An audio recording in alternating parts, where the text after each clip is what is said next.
Hey, AKL Max, hang on. Trying to get all this stupid stuff set up.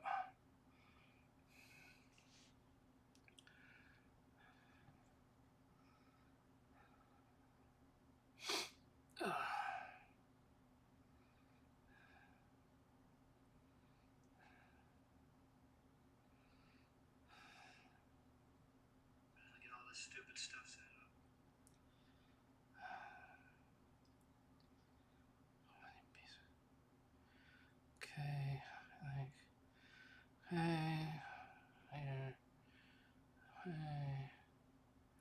yeah.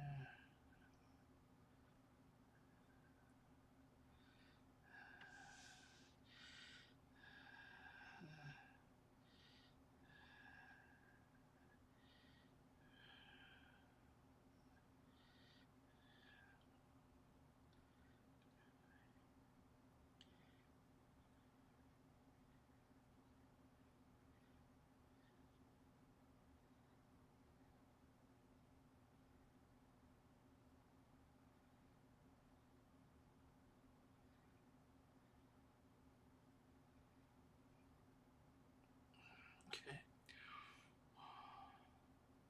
New hat, what's the occasion? Well, we're going into Christmas. Hello, Calgore9.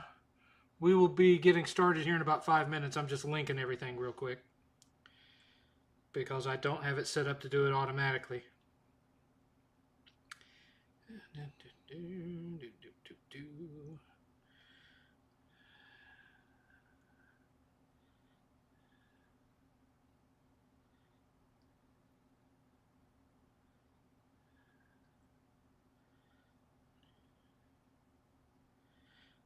I'm running a little bit behind because my webcam wasn't working when I first started up.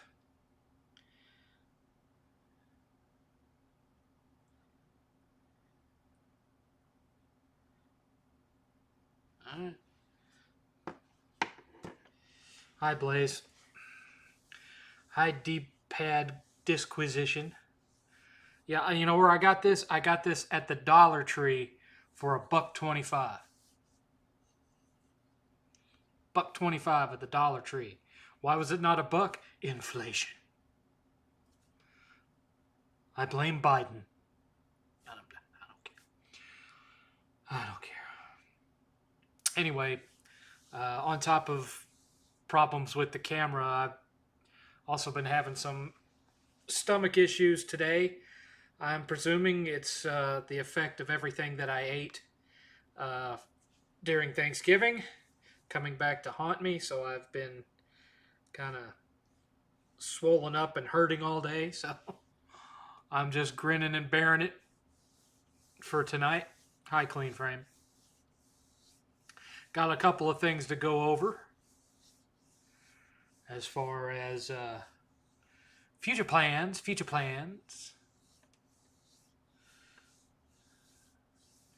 But we'll be getting into that in about 3 minutes, give or take. By the way, friend of the channel, Nairby, I'm assuming that's how it's pronounced, Nairby, Nairby. He's the gentleman who made all of my original little animations, is now making new animations, but he only sent one of them to me as an email and put the rest of them on his Google Drive, then didn't give me access to his Google Drive. So I only have one of the videos that he made for me. And that is the new Time Extended, which looks a little something like this.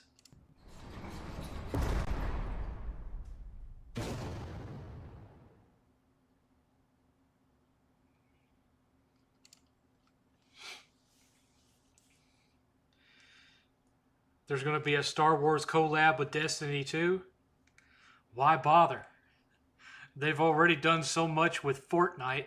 Everyone, does Destiny 2 still even have an audience at this point? Super Mario Brothers 2.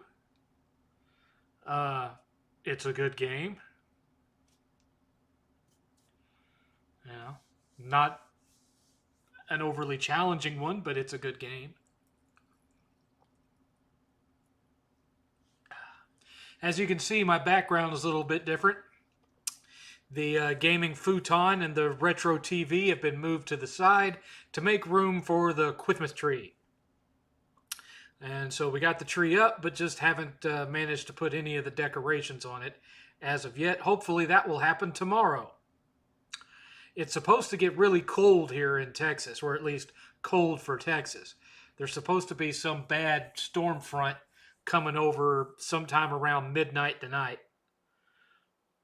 Not that I think it'll affect me, because it's been a long time since it's been the last time that we hit a 6-hour stream was in the summertime, so I don't foresee that happening this evening.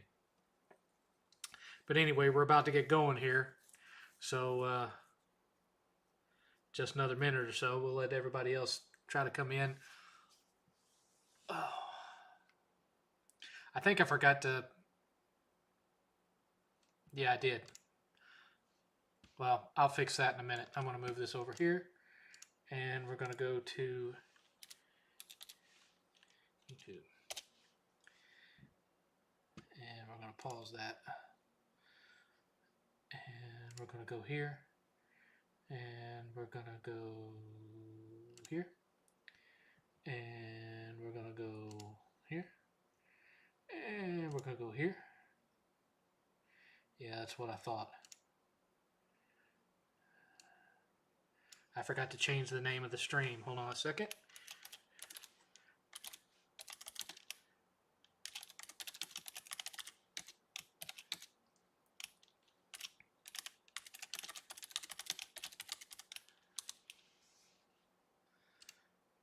There. That's what it was supposed to be. Anyway, it is Saturday, 6 o'clock, November 29th, 2025, and this is the 7thCast. As always, I'm your venerable host, your friendly neighborhood 7th. This is where my shiny new 7thCast intro would have played, but again, Nerby didn't send me that one. Instead, he just linked it to a Google Drive that I don't have access to download from. So you're going to have to wait till next week to see that one, I guess. Sorry about that. But he's also working on something else really cool, which is in relation to what we're going to talk about today. 8th is upstairs doing 8 things. Hi, Carol. How's it going? You looking forward to the Black Flag remake?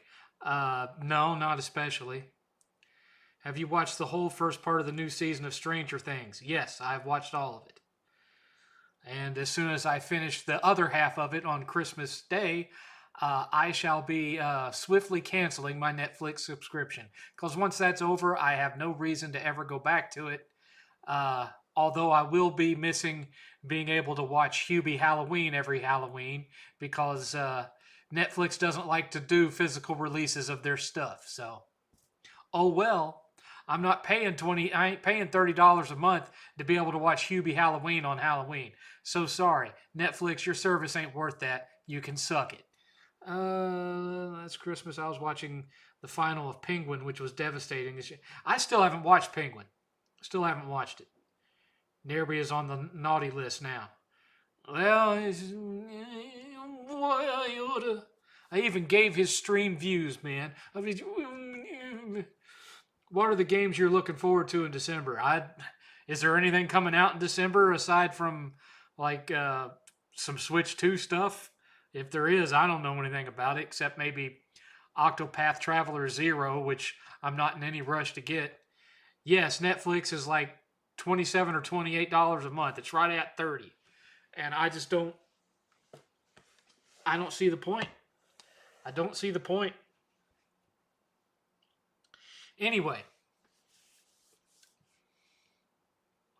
as you guys know, or at least I hope you would know, I have kicked video production back into a regular schedule again for the first time in a very long time. And while I am nowhere near the kind of success and numbers that I used to get back in the day, as you guys know, because of how I started out on YouTube, for me, anything that's 1,000 views or up is a success. So, right now I'm really pissed off about my hour-long game room tour because it hasn't broken 1,000 views yet. It's at 700 and something. That's very disheartening to me.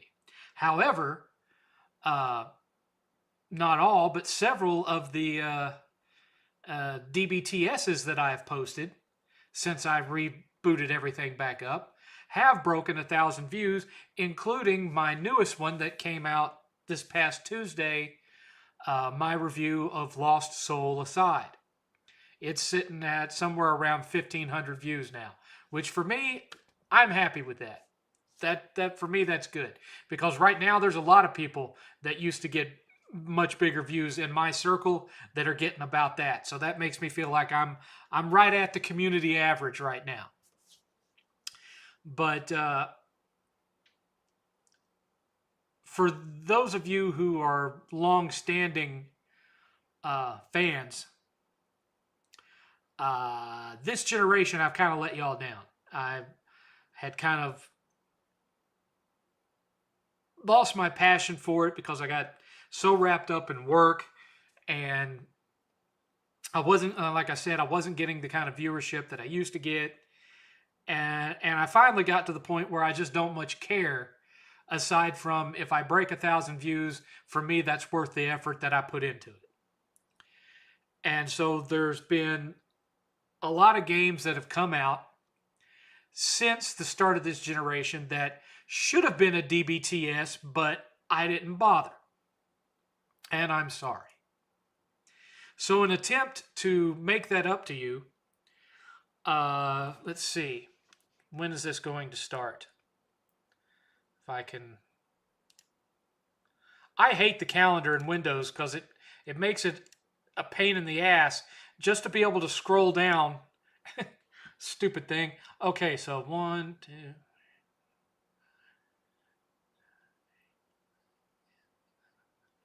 Starting on Sunday, December 14th, you are going to get 12 straight days of new DBTS reviews in a brand new thing that I'm calling the 12 Shits of Christmas.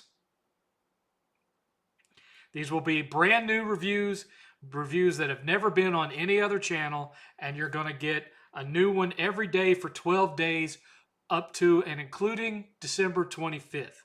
I have 2 very special ones in mind for Christmas Eve and Christmas Day. Those I can't tell you about.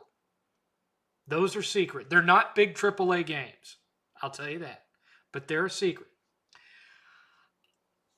That being said, that leaves 10 left to review. Here's what I've got lined up for those other 10, because I don't have 10 yet. And I need to hurry up because, it's only a couple of weeks before I have to start posting these things. The first one, day 1, will be Mind's Eye.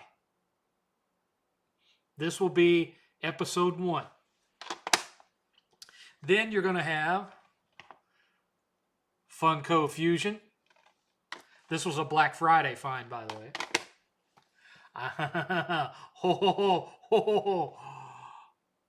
This was another Black Friday find. Let's see here. This one is not included, but this is one of the things that I got picked up for myself on Black Friday, which was the Physical of Oblivion. Yes, I know it still downloads damn near the whole game off the internet, so it's only partially not a coaster, but I wanted it, damn it. And this is one of my other Black Friday finds for myself. I love this movie. It's got Kyle MacLachlan in it from Twin Peaks. If you've never seen this 80s gem, you really ought to check it out. Anyway, next. Uh-oh. 7th got him a copy of Shadows. Next.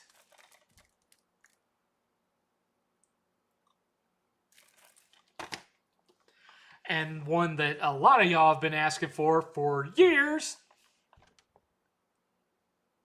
That's right. And you know what's the sad part? I had hours of footage captured for this, never used any of it. Never used any of it. And I deleted it. And now I wished I hadn't, because that means I'm going to have to start a new game all over again to capture footage to do this review. Because I don't use other people's game footage. I'm not crap gamer. Next. There went my box to frickin'... Yeah, anyway. Zorro. Absolutely horrible game. And... oh, yes. Yes, we're going to try to review this piece of crap. So you've got two that I'm not telling you about because they're secret. And then we got 1, 2, 3, 4, 5, 6, 7, 8. I still need 2 more crappy games between now and the 14th when all this starts. I was going to just pick out 2 crappy Xbox exclusives from this gen and review those. But there's a problem. One, I canceled my Game Pass subscription and, after buying up everything that I was getting 8th for Christmas, I don't have the money to pay for a month of Game Pass just to capture footage for 2 games. And secondly, somehow I have managed to lose the charger for my the charger for my Xbox controllers, and I don't really want to shove AA batteries in there. So I'm trying to find that, and if I can, then I will be doing reviews of 2 Xbox exclusives that are awful. I don't know which ones because I've already reviewed Halo Infinite. But that's if I can get the controller and if I can scrounge up enough for 1 month of Game Pass. So that's the plan, and I hope you guys enjoy it. I've had bad luck doing holiday things like this in the past when I've tried to do 7th Halloween.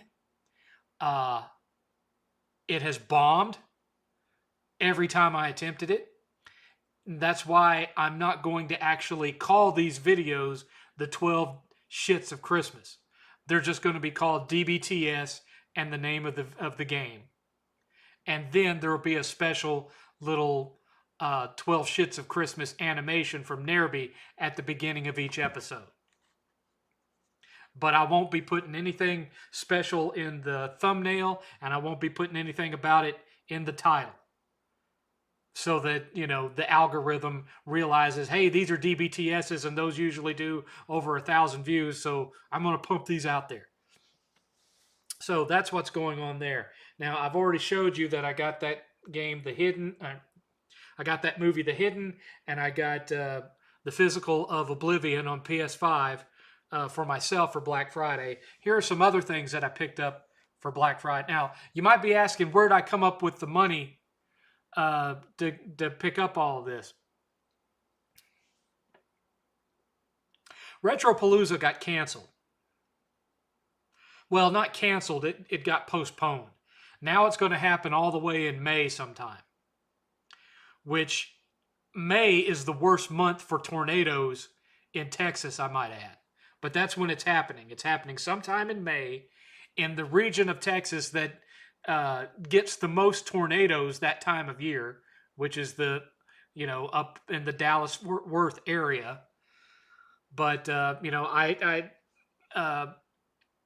Jay has not explained to me, and he doesn't have to explain to me what his reasonings are. I would imagine there was more than one. It wasn't any one thing. It was probably a combination of a number of things. People aren't typically wanting to go to conventions during December because they're saving up all their money for Christmas gifts. It's also the worst, coldest, nastiest weather that Dallas-Fort Worth area has is in December into January and February. So that would probably affect attendance somewhat. And the last time I heard, The last number they gave out, they had only gotten 60% of their tables sold, so they still had 40% of tables left to go, and only a couple of weeks before the thing was going to start. So I would imagine there was a number of things, but those were probably some of the factors. And I realized he was just really wanting to get it done before the end of the year for Billy's sake, because it was supposed to be a memorial to Billy. But in hindsight, it probably was best for everyone to push it forward. I would have preferred June, so it wasn't in tornado season. But you got to go with whatever windows there are. So anyway, I got the not having to pay for the Airbnb, not having to pay for the gas, not having to pay for the food. You know, I just put all that into funding crappy games for the 12 shits of Christmas and Black Friday stuff. So, yeah, that's how that happened, because I wasn't having to put back any money for a trip that wasn't going to occur. Let me see here. Let me catch up real quick.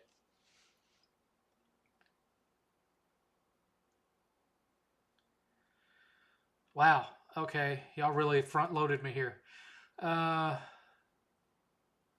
have you played the old BG1 or Temple of Elemental Evil? I don't know what either of that is. You're talking about the original Baldur's Gate? Yeah, I played the original Baldur's Gate, if that's what you were referring to. I don't remember the other. Metroid Prime 4. Yeah, but I don't have a Switch 2, Carol. I beat Dark Souls 3 from my video game club about a week ago and hated every minute of it. That being said, I never could get into the Dark Souls stuff. Disney Plus raised their price as well. Yeah. Well, as soon as I'm able to purchase the Blu-rays of all the movies that's on Hulu and Disney Plus that I want to actually keep, I'll be canceling it too. Because all of their platform only Star Wars and Marvel stuff has sucked. So, which was your favorite? Oh, you're talking to Clean Frame. Enjoyed the Rift Apart review.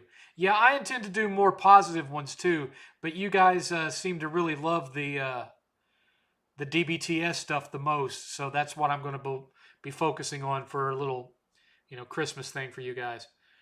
Marvel's Cosmic Invasion comes out December 1st.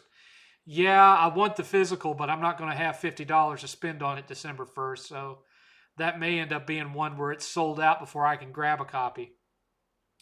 Which Tomb Raider is the best? You're asking the wrong person. I've never been a fan of Tomb Raider.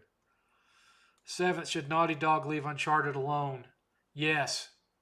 They've already ruined it. They're not going to be able to bring it back, I don't think.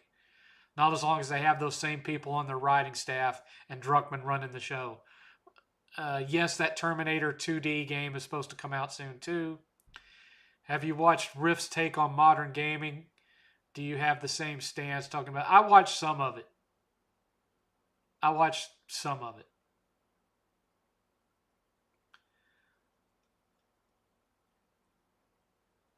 I don't really remember all of. Like I said, I didn't watch the whole thing.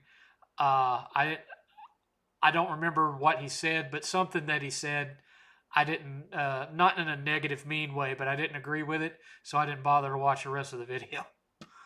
Those olden days viewers are now adults with disposable income. Yeah. Success is in the eye of the beholder. The content you see nowadays is bogus compared to old YouTube. Love the content. Thank you, D-Pad. In fact, somebody posted a comment on one of my videos this week saying, it's so good to see a review that's not an AI voice with an AI script. And now, don't get me wrong. I see things that I could use AI for, which would basically be to recreate home movies of my childhood that were never actually filmed.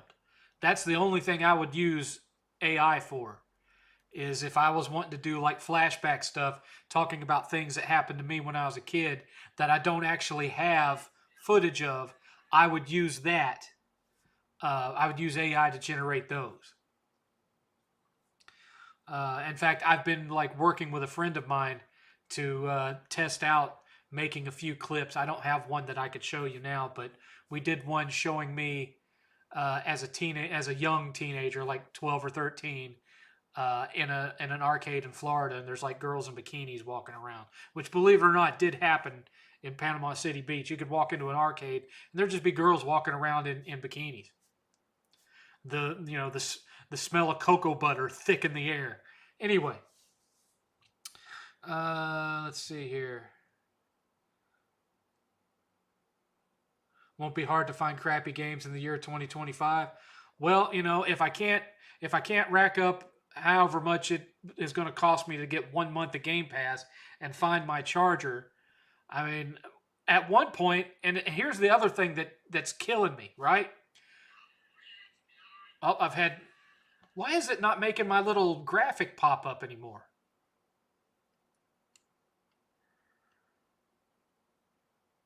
That is irritating me.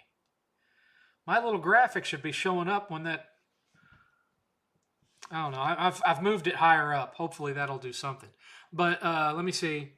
$7 from Darkstar. About to play with friends online. Here's my signature 7th level donation. Thank you, Darkstar. Appreciate you. And Checkmate Stallion. $5 Canadian. Thank you.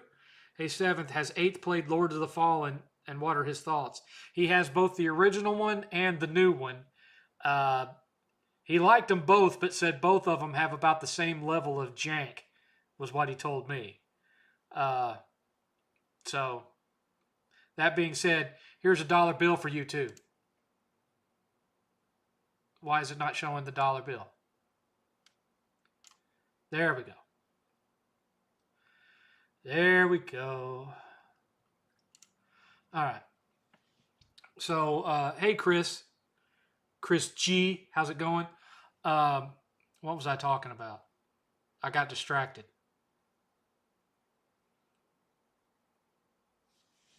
Now I don't remember what I was talking about.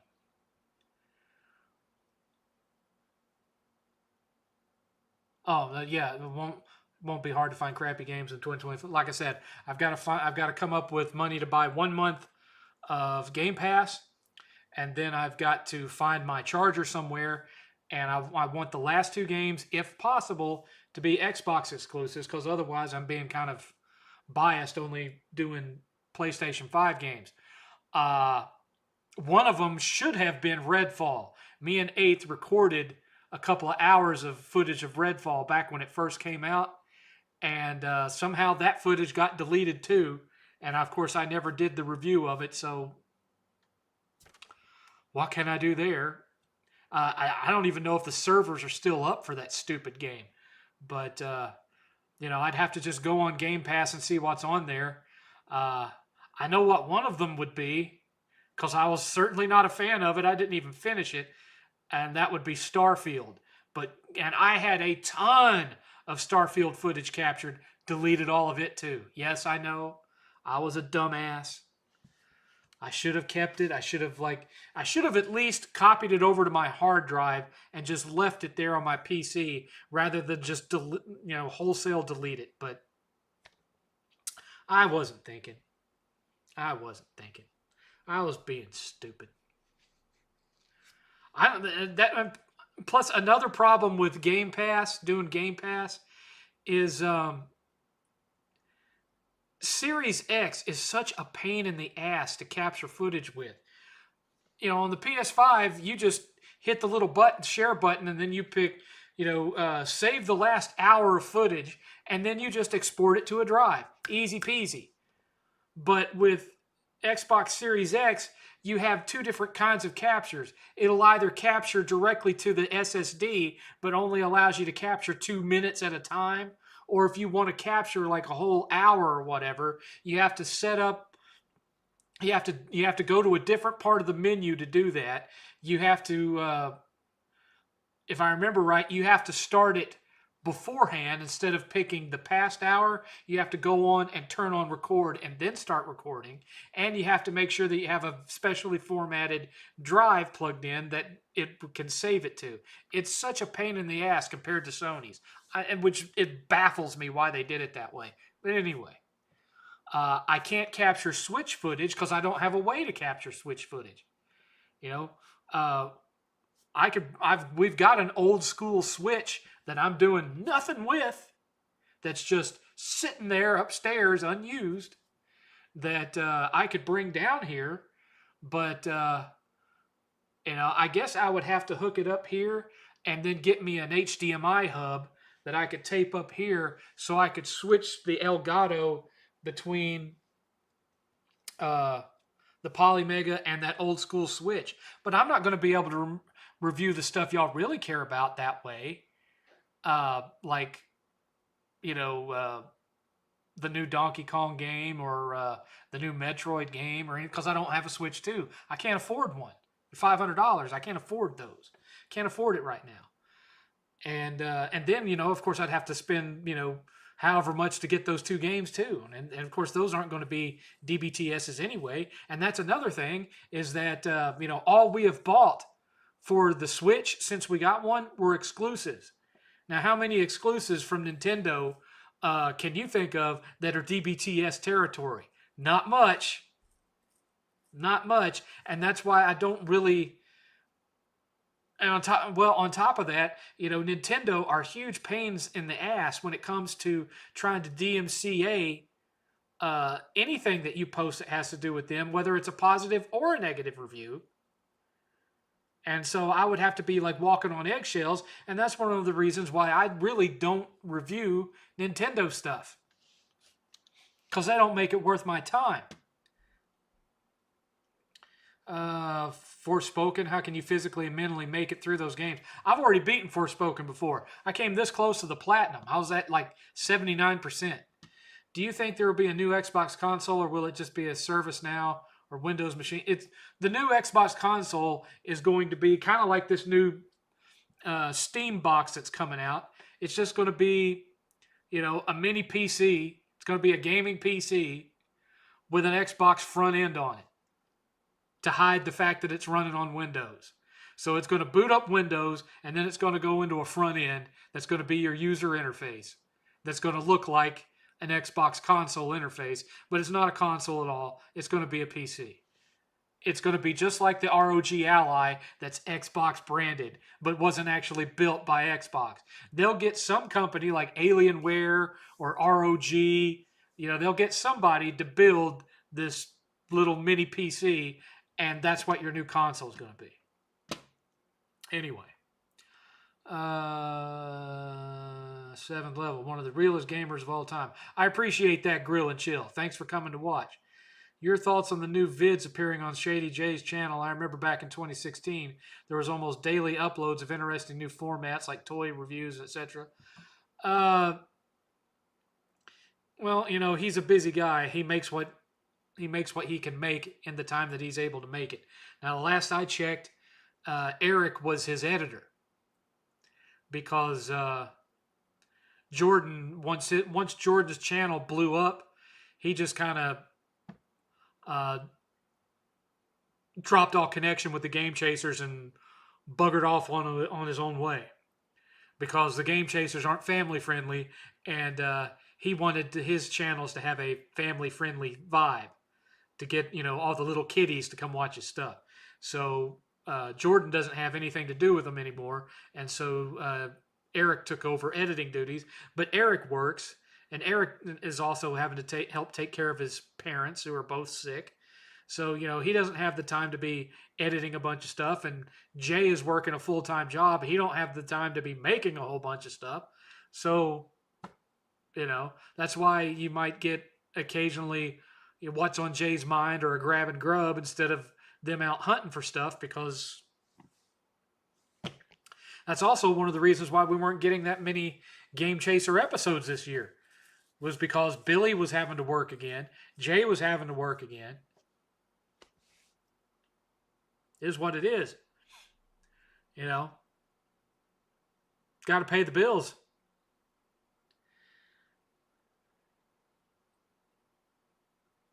Hi, Ben.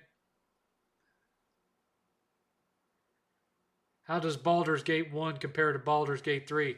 Baldur's Gate 3 is just everything that was Baldur's Gate 1 cranked up to, modern day. I mean, uh, the gameplay is more refined, but it still is complex. You can, in fact, it's more complex than original Baldur's Gate was. I've barely scratched the surface of it because it's just so damn daunting. I like open world RPGs, but I also like for there to be a little bit more structure to the systems and everything than what a Baldur's Gate game provides. It's just so massive that you can just get kind of lost and caught up in the minutia. And I typically don't like to put anything more than a max 100 hours into any one game before I'm ready to go on to the next thing. Anyway,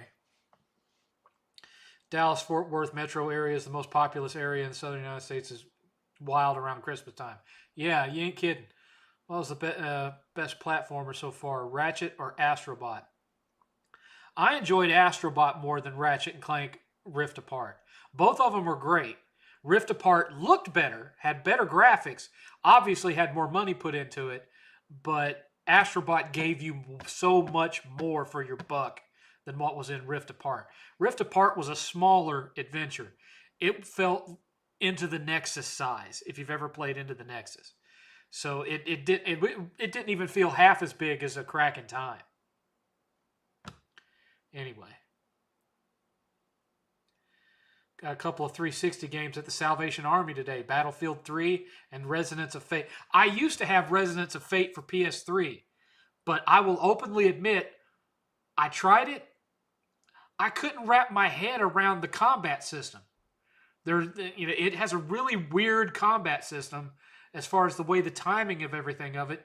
And, I played it for maybe an hour, and I wasn't really getting the rhythm of how it was supposed to work and when I was supposed to do what and when.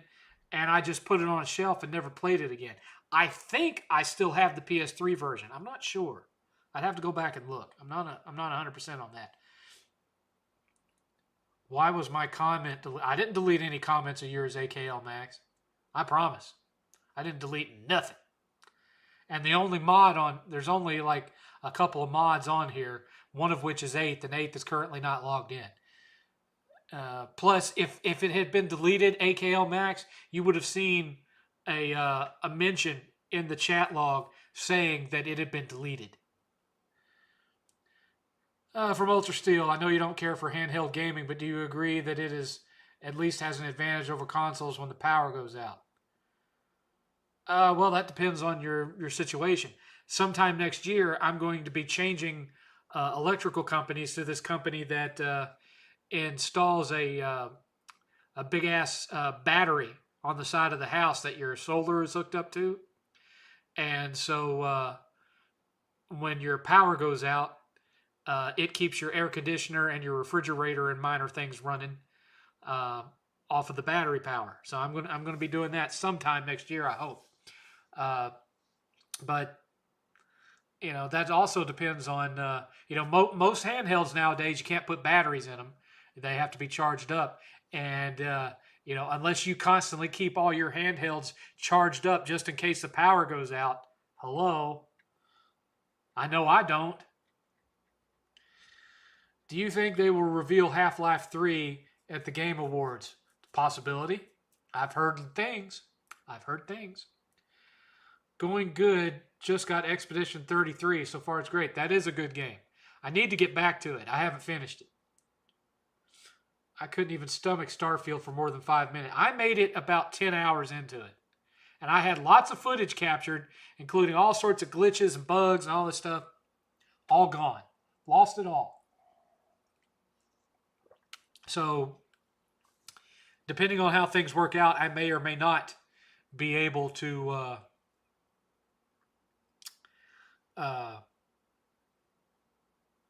put any Xbox games into this thing. But I'm hoping you all enjoy it. It'll start Sunday, December 14th, and run all the way up till the afternoon of Christmas Day.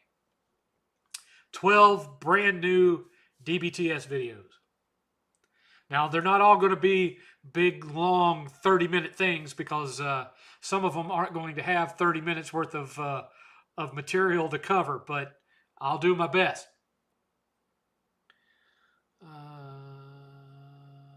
What do you think is a good name for the new Steam console? Have no idea. Do you have a top 5 game? Well, I don't do top 5s. I do top 7s. I'm not Billy. But no, I don't. 7th best indie game you've played. This generation, my favorite indie game has been Infamax, which is a sort of Castlevania clone. I really liked it. Infamax. You can get it physically too. So if you've never played it, check it out. It's a lot of fun. It also has a code you can put in to change your character from Castlevania to Contra.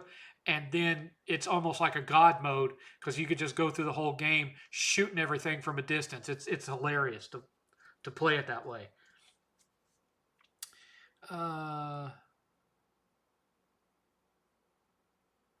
Need to invest in Switch 2. I don't have the money for Switch 2. You can sell one of a dozen PS5 Pros. I don't have a dozen PS5 Pros.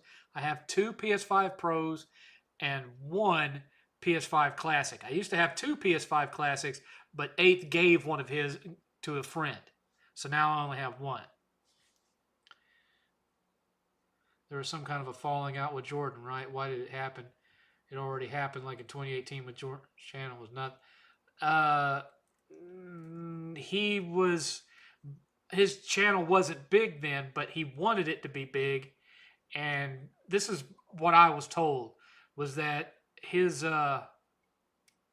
was afraid that his channel wasn't growing because it was being associated with the non-child friendly content of the Game Chasers.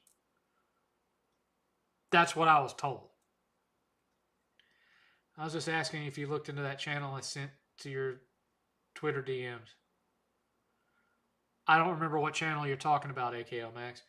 7th, did you or 8th mess around with RPS, the PS3 emulator? No need. We have working PS3s. My specific little area rarely ever loses power. Yeah, I don't really. We lose power maybe once every 6 months, and it's for like a couple of minutes, unless we have like a big ass tornado nearby that knocks the power out, which is what happened when 2 days before we moved here. 7th, during the PS1 era, was Final Fantasy VII more successful reputation-wise than Legend of Dragoon? It was more successful reputation-wise and far more successful sales-wise. Legend of Dragoon was Sony trying to have their own Final Fantasy VII, and it just didn't happen for them. It's a great game, but for whatever reason, it didn't. People didn't give it the chance that. I think it's Infernax with an N, not an M. I could be wrong. You'd have to go check it out, Clean Frame. Can't wait for the 13th. Keeping fingers crossed for the new Terminator game as well. What's your favorite Persona game?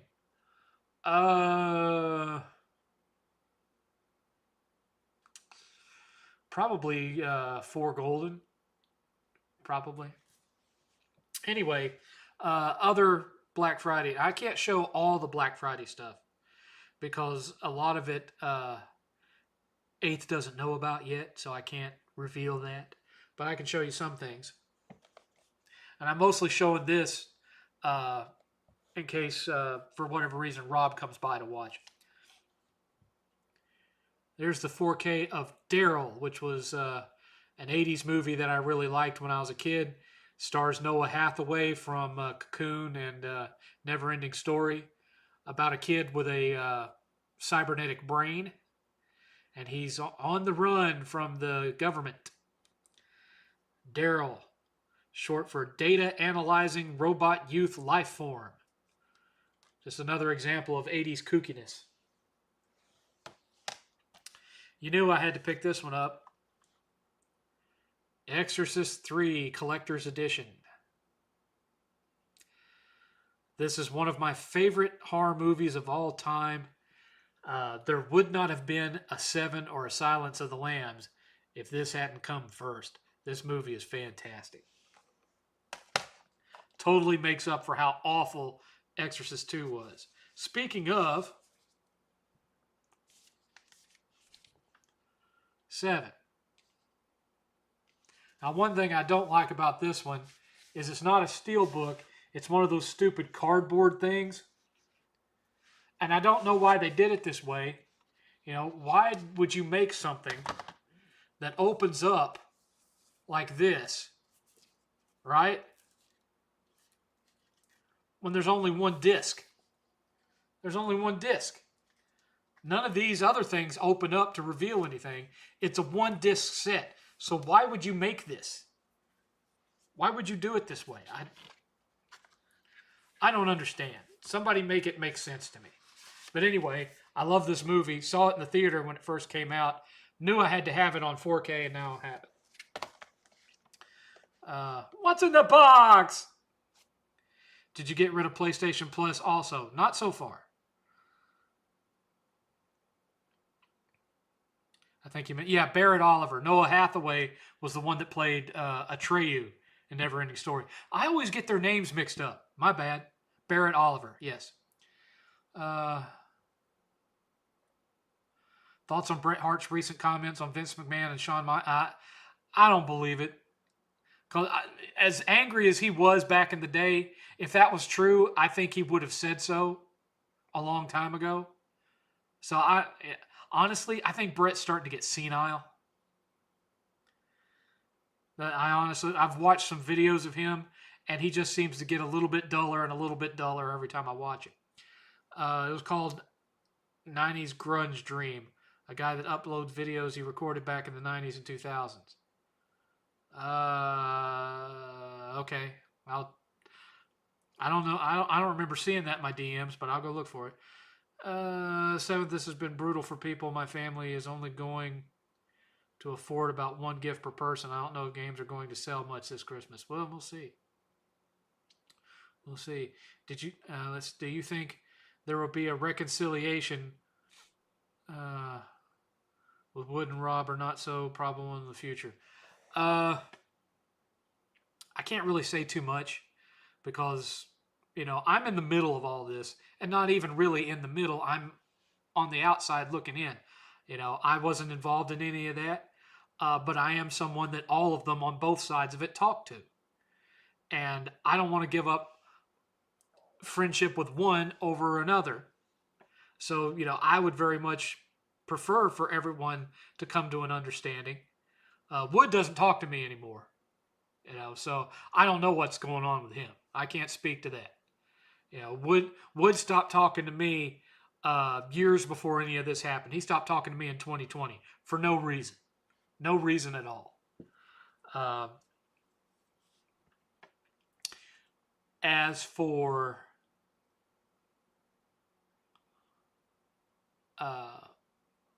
Jay and Rob, I still talk to Jay.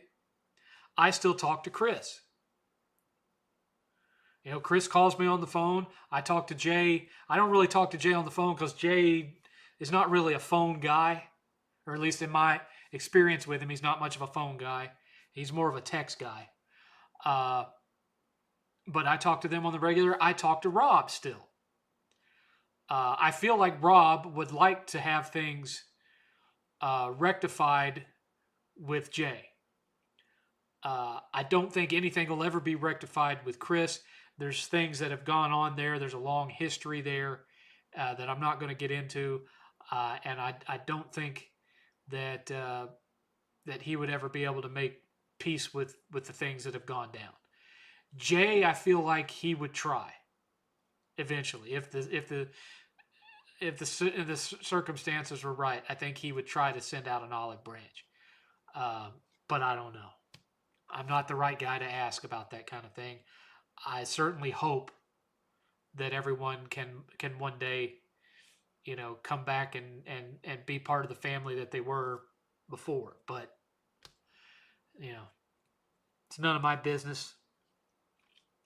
I'll, offer my friendship and offer my advice when they reach out for it. I'm not going to try to force myself into that situation at all. Is it cool if I check 8th trophies? I don't think he has those public anymore. He had too many people bugging him about it. What's your favorite Game Chasers episode? Well, obviously, the one that I'm in. Do you think he's grifting off Nintendo fans? Who? Would? I don't know. I don't watch his new stuff because it's all Nintendo Switch crap, and I don't I'm not a big Nintendo Switch guy. Anyway, Amadeus. Now, one thing I don't like about this one is this is not the director's cut, it's the theatrical cut. Even so, the director's cut didn't add that much, and the stuff that it did add was kind of slow and boring. So, I'm satisfied.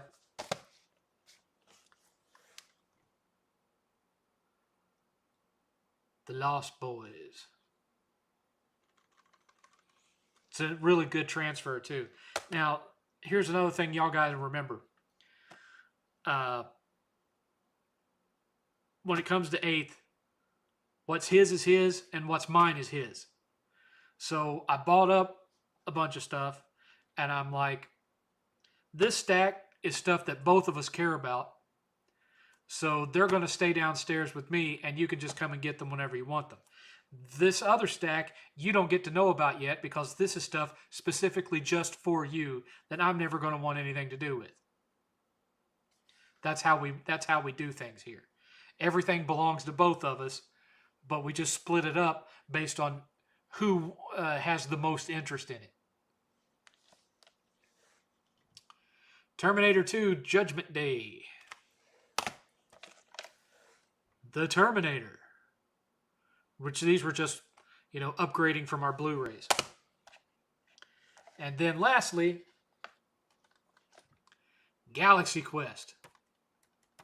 Love me some Galaxy Quest. So there's my Black Friday pickups. So with all of that being handled, we are now free to just talk about whatever. So feel free to just get them questions going again. Now, obviously, no longer saving up for Retropalooza. So anything that gets donated between now and December 14th will go towards picking out the remaining 2 games for the 12 Shits of Christmas series that I'm doing for you guys. Because I don't have any money left for buying other games.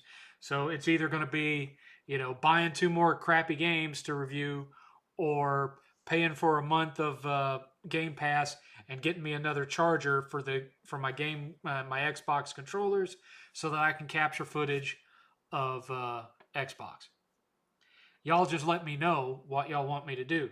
If you would rather have me just buy 2 crappy games and do it that way, we can do it that way too. And for those of you who are late editions, remember, I've got 2 that you can't know about because they're going to be the 2 that are kind of surprises, stupid little surprises for Christmas Eve and Christmas Day. But here's the other ones that we have lined up so far. So 2 that you don't know about: Mind's Eye, Funko Fusion, Lord of the Rings Gollum, Assassin's Creed Shadows, Werewolf, Forspoken, Zorro, and Balan Wonderworld. Now, these 2, if you've got 2 other games in mind that you think would be better, remember, I'm not starting this till the 14th. If you have 2 other, these I just kind of threw in because I know how bad they both suck. But if you can think of 2 other games that would be better to go in this than these, you let me know. These other ones, these are solid. These aren't going anywhere. These are definitely going to be in it. But I need 2 more, and if you want to replace these with 2 others, you let me know. Y'all need to start discussing that amongst yourselves right now. Yes, Terminator 2 is one of the best action movies of all time. Love the hat. Sorry, I'm driving back from visiting family. I didn't see the notification. Don't worry about it, John. Yes, Galaxy Quest. I just purchased the Blu-ray. Good picks indeed. Do you know who? No, I don't know who that is, Chris. Color me excited. Favorite Mass Effect game? Mass Effect 2. Never heard of a modern Zorro game. Well, there's a reason for that, John. Can we guess the other two? No, let's just not bother with that.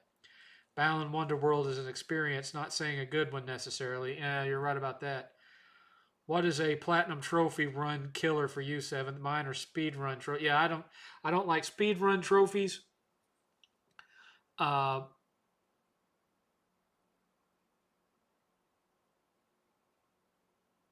I don't like the ones where it's like do this particular attack a certain number of times. Uh, but mostly it's the speed run ones that I don't like. And with some of them, I don't like ones where the difficulties don't stack. So if you beat it on the hardest difficulty, it doesn't give you the medium and the easy ones automatically. That really pisses me off. My grandmother had a car wreck an hour ago. Thankfully, she's okay, but she's in the. I'm sorry to hear that. Oh yeah, and multiplayer trophies, AKL Max. Can't stand if I see multiplayer trophies on there, I don't even bother to try to get anything. I just get what I get and play through the campaign. Sorry to hear that, Nicholas. My grandmother passed away in 1998. And my other grandmother passed away in like 1984.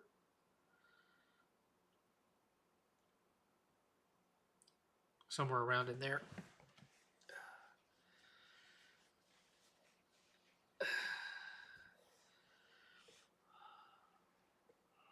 But I'm glad she's all right.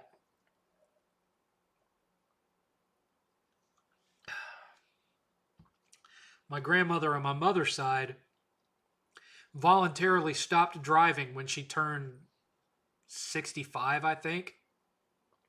And I remember she had a little green Dodge Dart that had it was a two-tone with a vinyl top. And it got to the point where, she would just drive me around the neighborhood in it just to, make sure that the battery didn't die. So, once a week she'd throw me in the car and she'd just drive it around the neighborhood a little bit and then park it again. But once she turned 65, she was just like, that's it. I'm not driving anymore. And she sold the car. And from then on out till the day she died, made my mom drive her around everywhere. Mom was her chauffeur.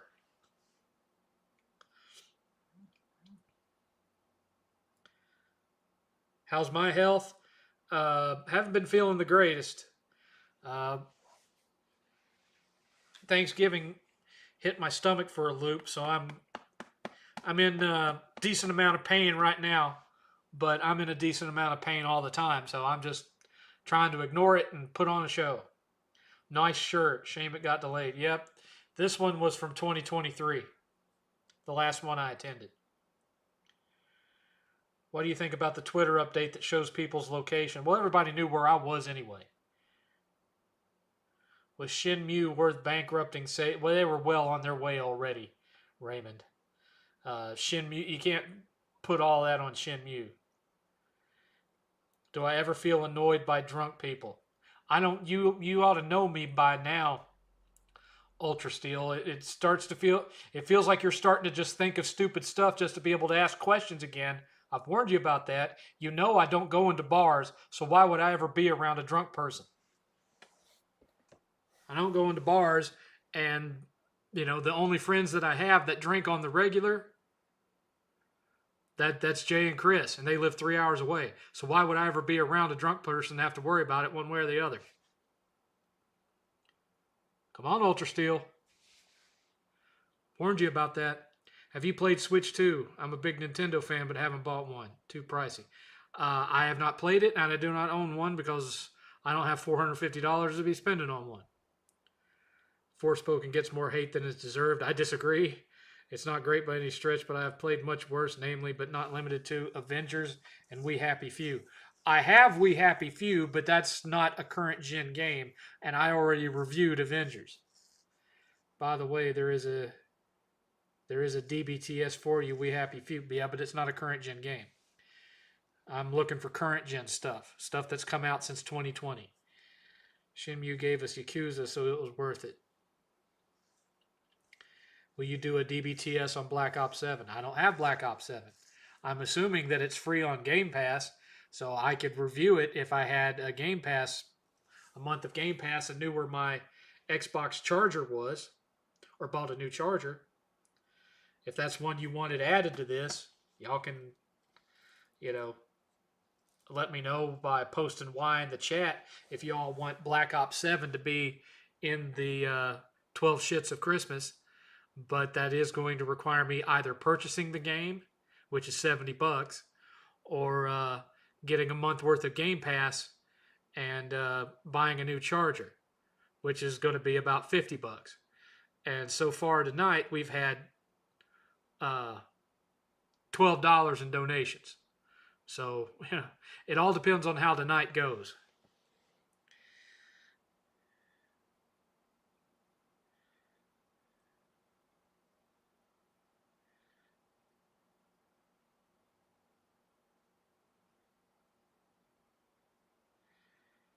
Looks like John just discovered the 4 whopping emojis that I threw in there. I'm probably going to take Billy and Jay off of there because, they were just placeholders until I could figure out other stuff. So what you think of Ric Flair saying Hulk Hogan had to turn to the street for his back pain and that's what killed? I don't know. I haven't heard that from anyone besides him. I haven't heard that from anyone else besides him.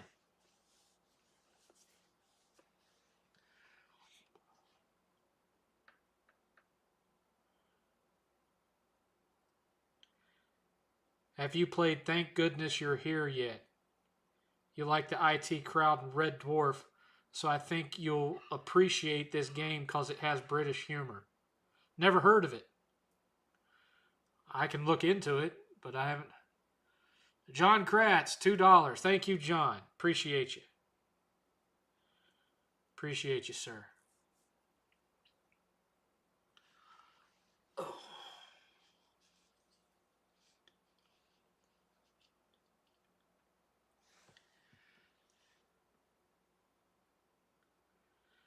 Do you think the Wii U was better than the Wii game-wise? No, because it had a smaller library. Most of what was available for Wii U were just inferior ports of PlayStation 4 games with Wii Pad crap tacked onto it.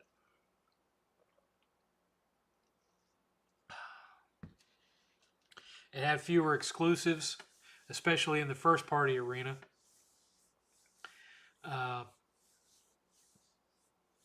And now it's even more redundant to own one because most of their exclusives have been re-released on the Switch.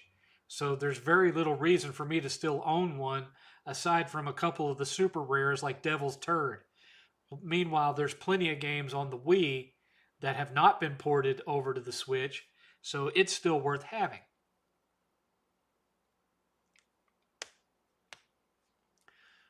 Oh, me knuckles! Oh my goodness. Oh my goodness. Let me check something. I'm looking for Nerby. I ain't seen Nerby today. Where Nerby at? You turd.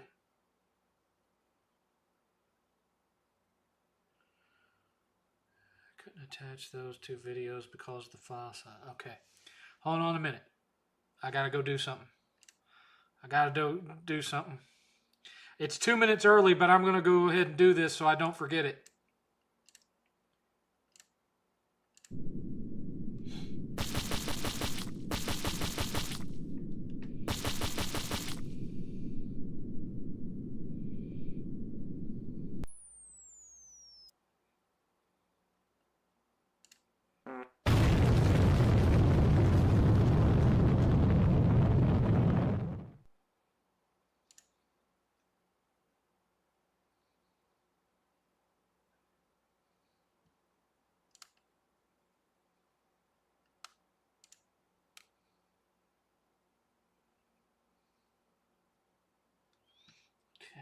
that one.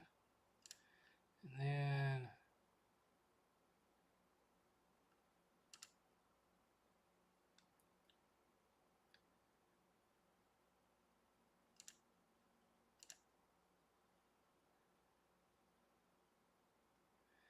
got that one. Okay, so now we need to move those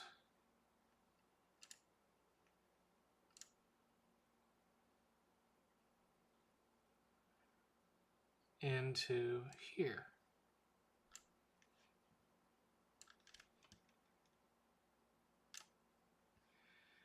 And now, let's see if I can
hang on just a second, fellas. Lads and lasses.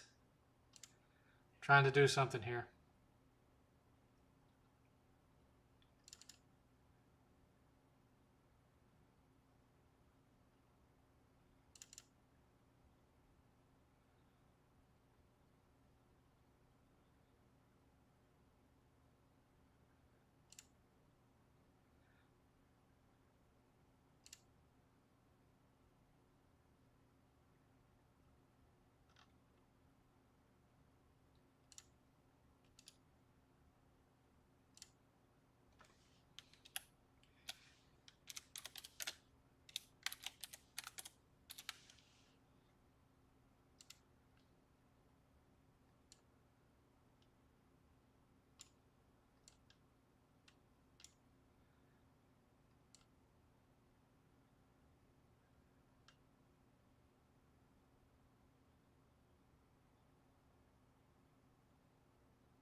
Okay, hold on a second. I'm going to catch up real quick. 2 hours and 2 minutes remaining. That's correct.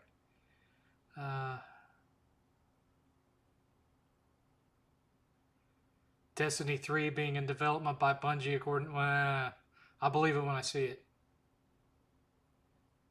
Do you find any of the Switch 2 games interesting, even though you don't own one?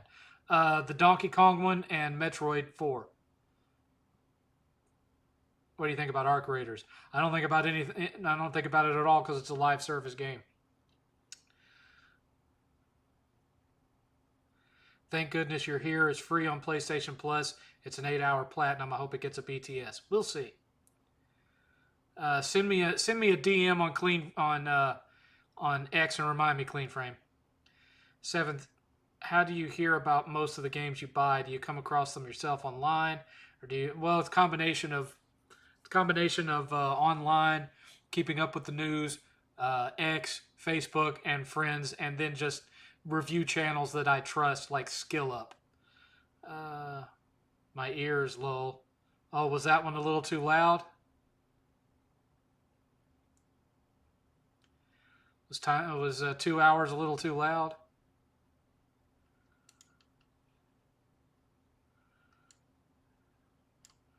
I can. I'll scale it down a little bit more. And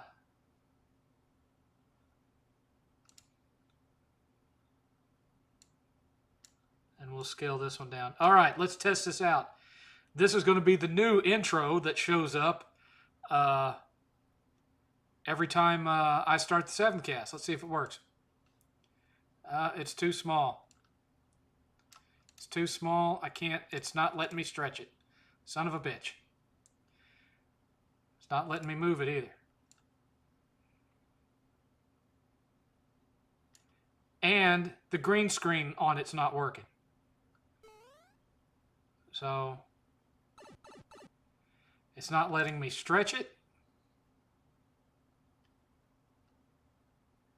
to make it bigger. I don't know why.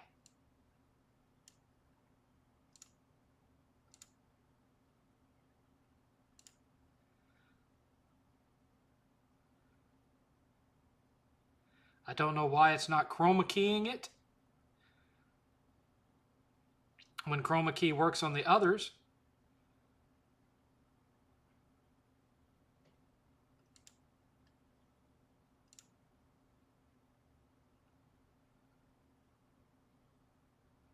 I don't get it.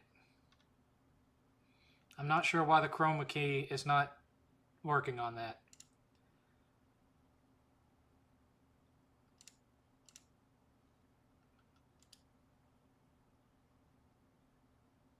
Why is it?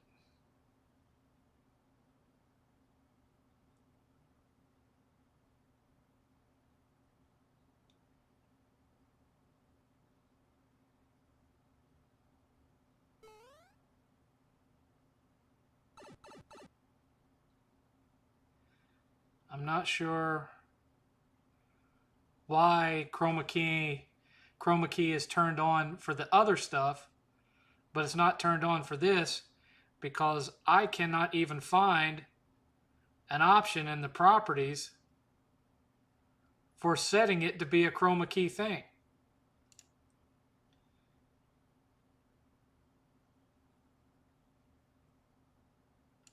So I don't know what I'm doing wrong there.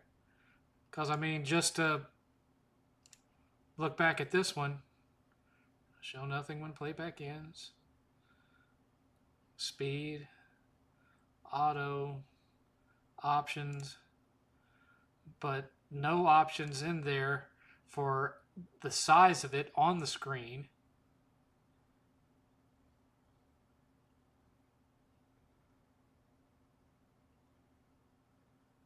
So it's too small. It won't let me change the size of it. The only thing it'll let me do is move it. I can move it, but I can't.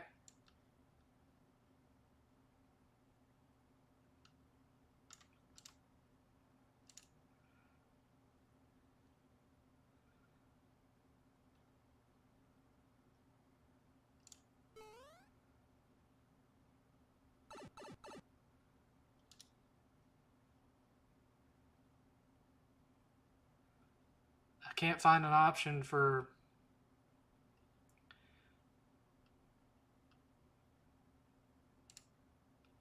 Let's see if that did something. Well, now it won't play it.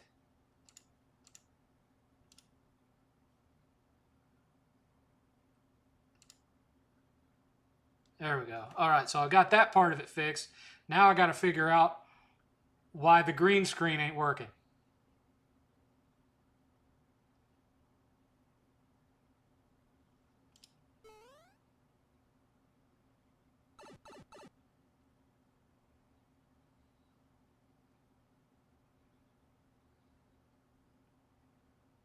I got to figure out where the chroma key, enable chroma key is.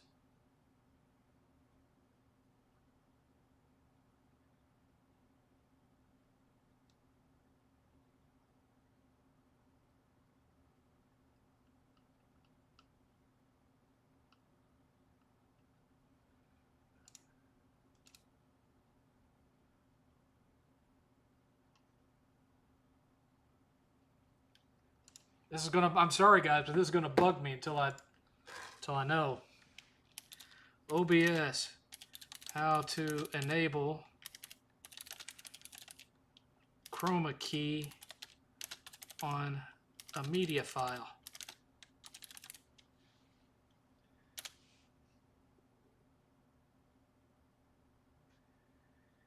Right-click the media source. Choose filters. Edit filters.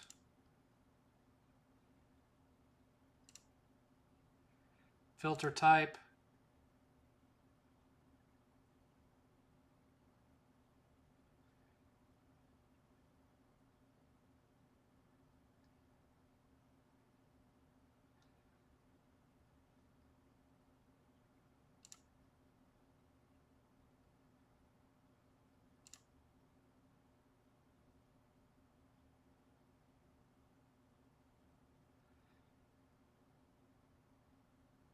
I don't know if that worked or not, so we're going to find out. It didn't. It didn't do shit. Okay. What the What the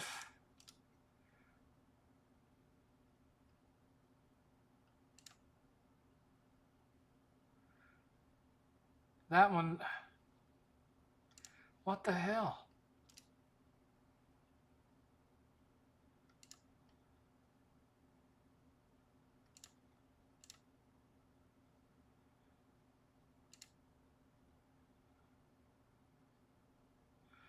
Chroma key is not in here anymore. There's only color key.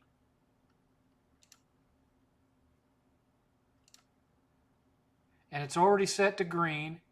It's already set to 100% opacity.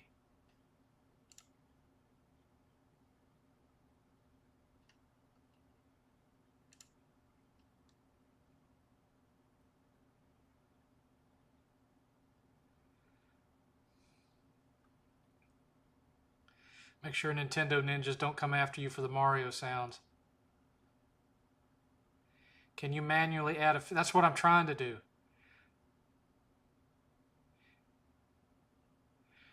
That's what I'm trying to do, but that's the weird thing. On my other ones, like the 2-hour one, if I go into filters on it, the existing filter there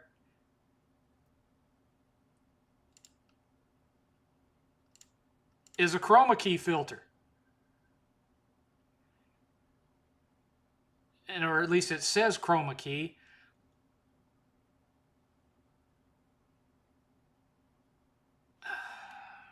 Man.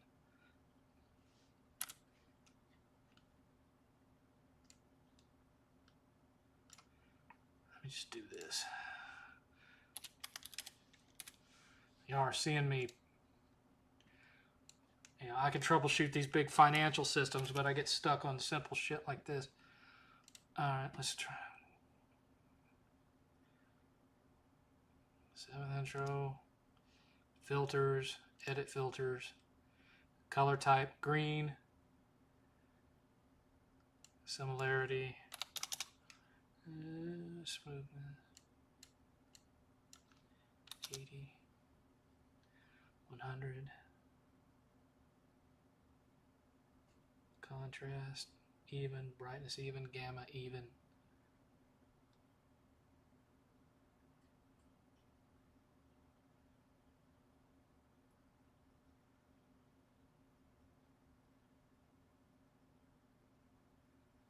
Close. Haha! I fixed it. Oh, the cleverness of me.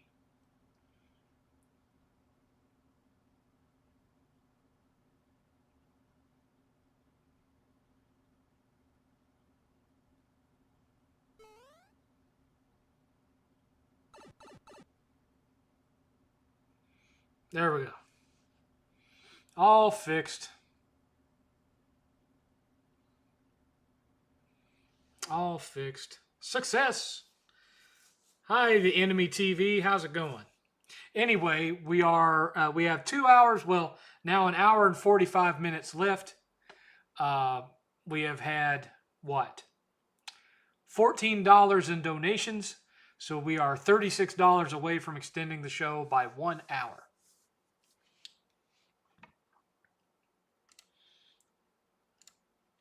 Got it fixed. Air guitar. Yes, yes, yes. 7th, can we discuss Stranger Things? Or I would say we avoid it because there's a lot of people that haven't been able to watch everything yet. And plus, since the entire season isn't posted, kind of pointless. Yep, Nerby worked hard on that one. Uh, do you want to see the intro? Do y'all want a sneak peek to the intro for the 7 shits of Christmas or the 12 shits of Christmas? I can do that too.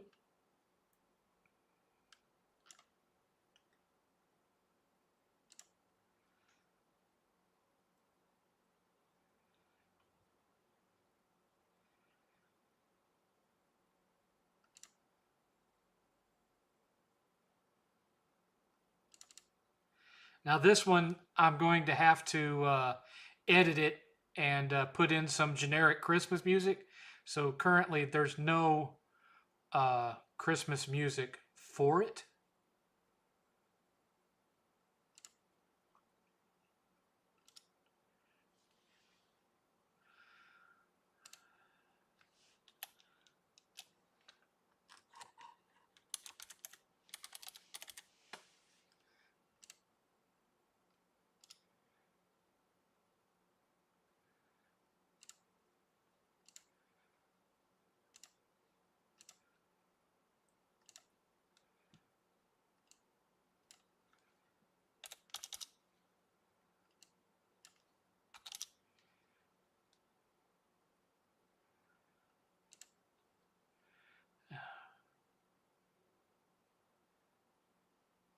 Actually, no. We don't need the green screen stuff.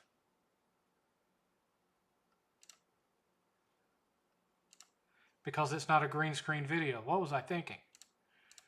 But what we do need to do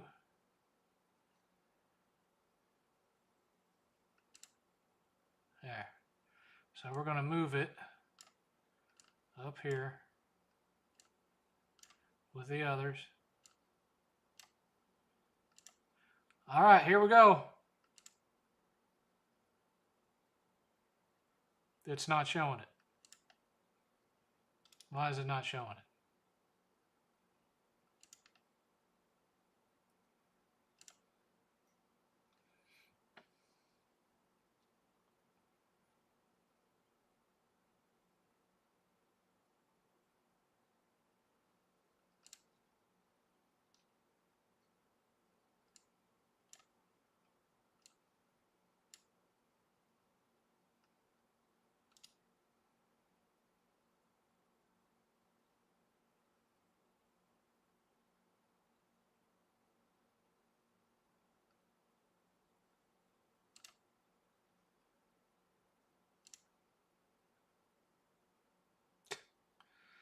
What the hell?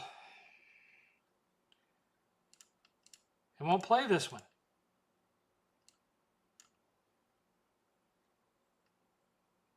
It won't play it.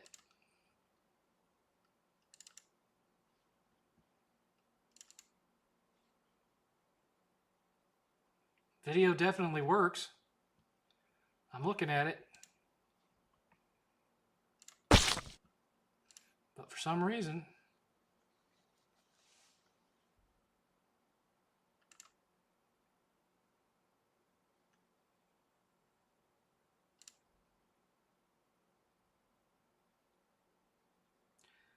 see you later, checkmate. Which film do you prefer, John Carter or Tron Ares? I like them about the same.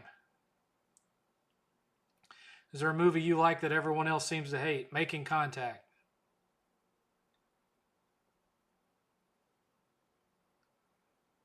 Why is it not playing this video?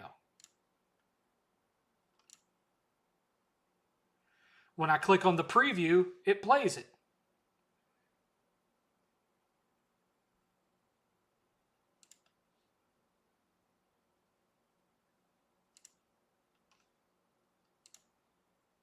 That is the craziest thing.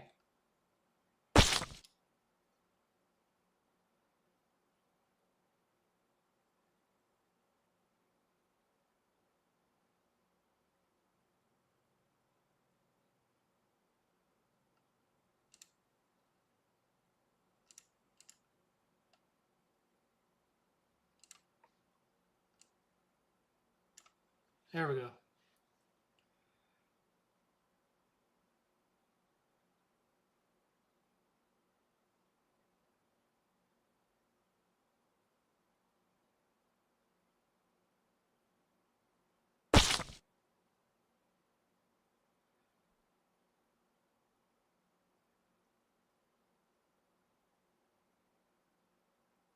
There, I'll play that again just to give y'all an idea.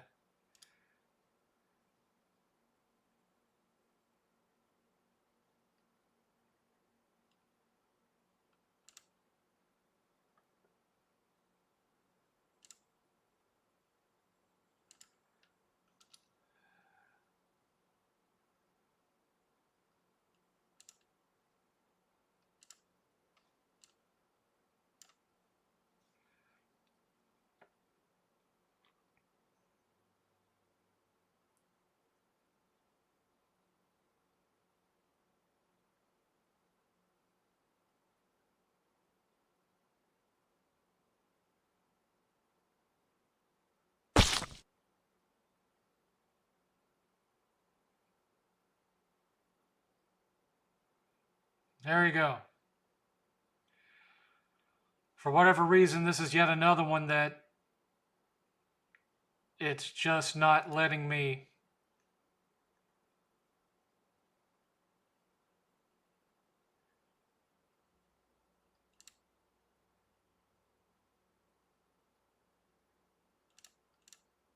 It's not letting me full size it. I don't know why that is. This one let me full size it. This one full sized without any problem at all.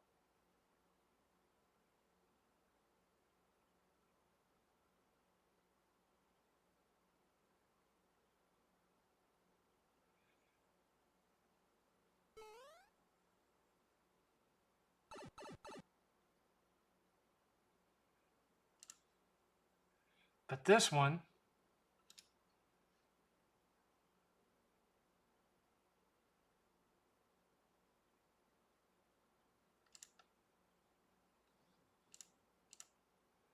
will not play full size.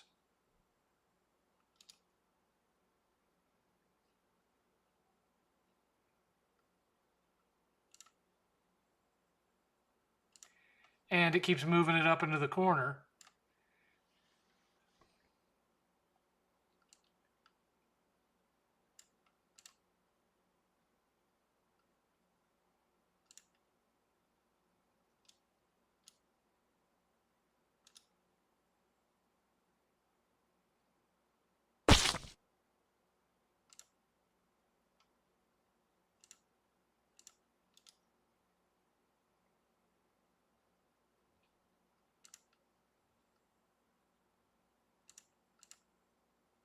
Yeah, for whatever reason,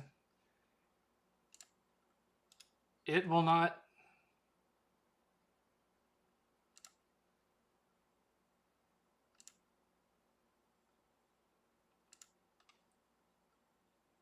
Oh well. Whatever. It's not going to be used on this anyway. It's going to be used elsewhere. So, whatever. Whatever, you guys.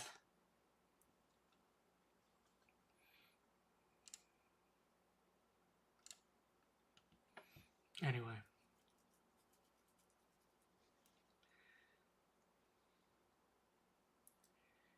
Enjoying the South Park vibes. Yeah, that's Nerby for you. That's his art style.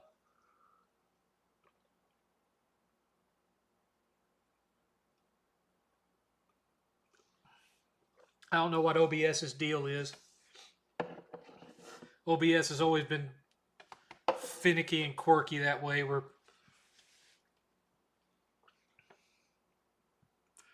can I say? At least y'all got to see a preview of it. You know, at least that happened. Anyway, what else y'all want to talk about? What would you like to discuss? Because on top of everything, I've got to organize my Christmas movie list for what movies I'm going to watch for Christmas. Because I'm going to have 12 days off. And I think... Where does my time start?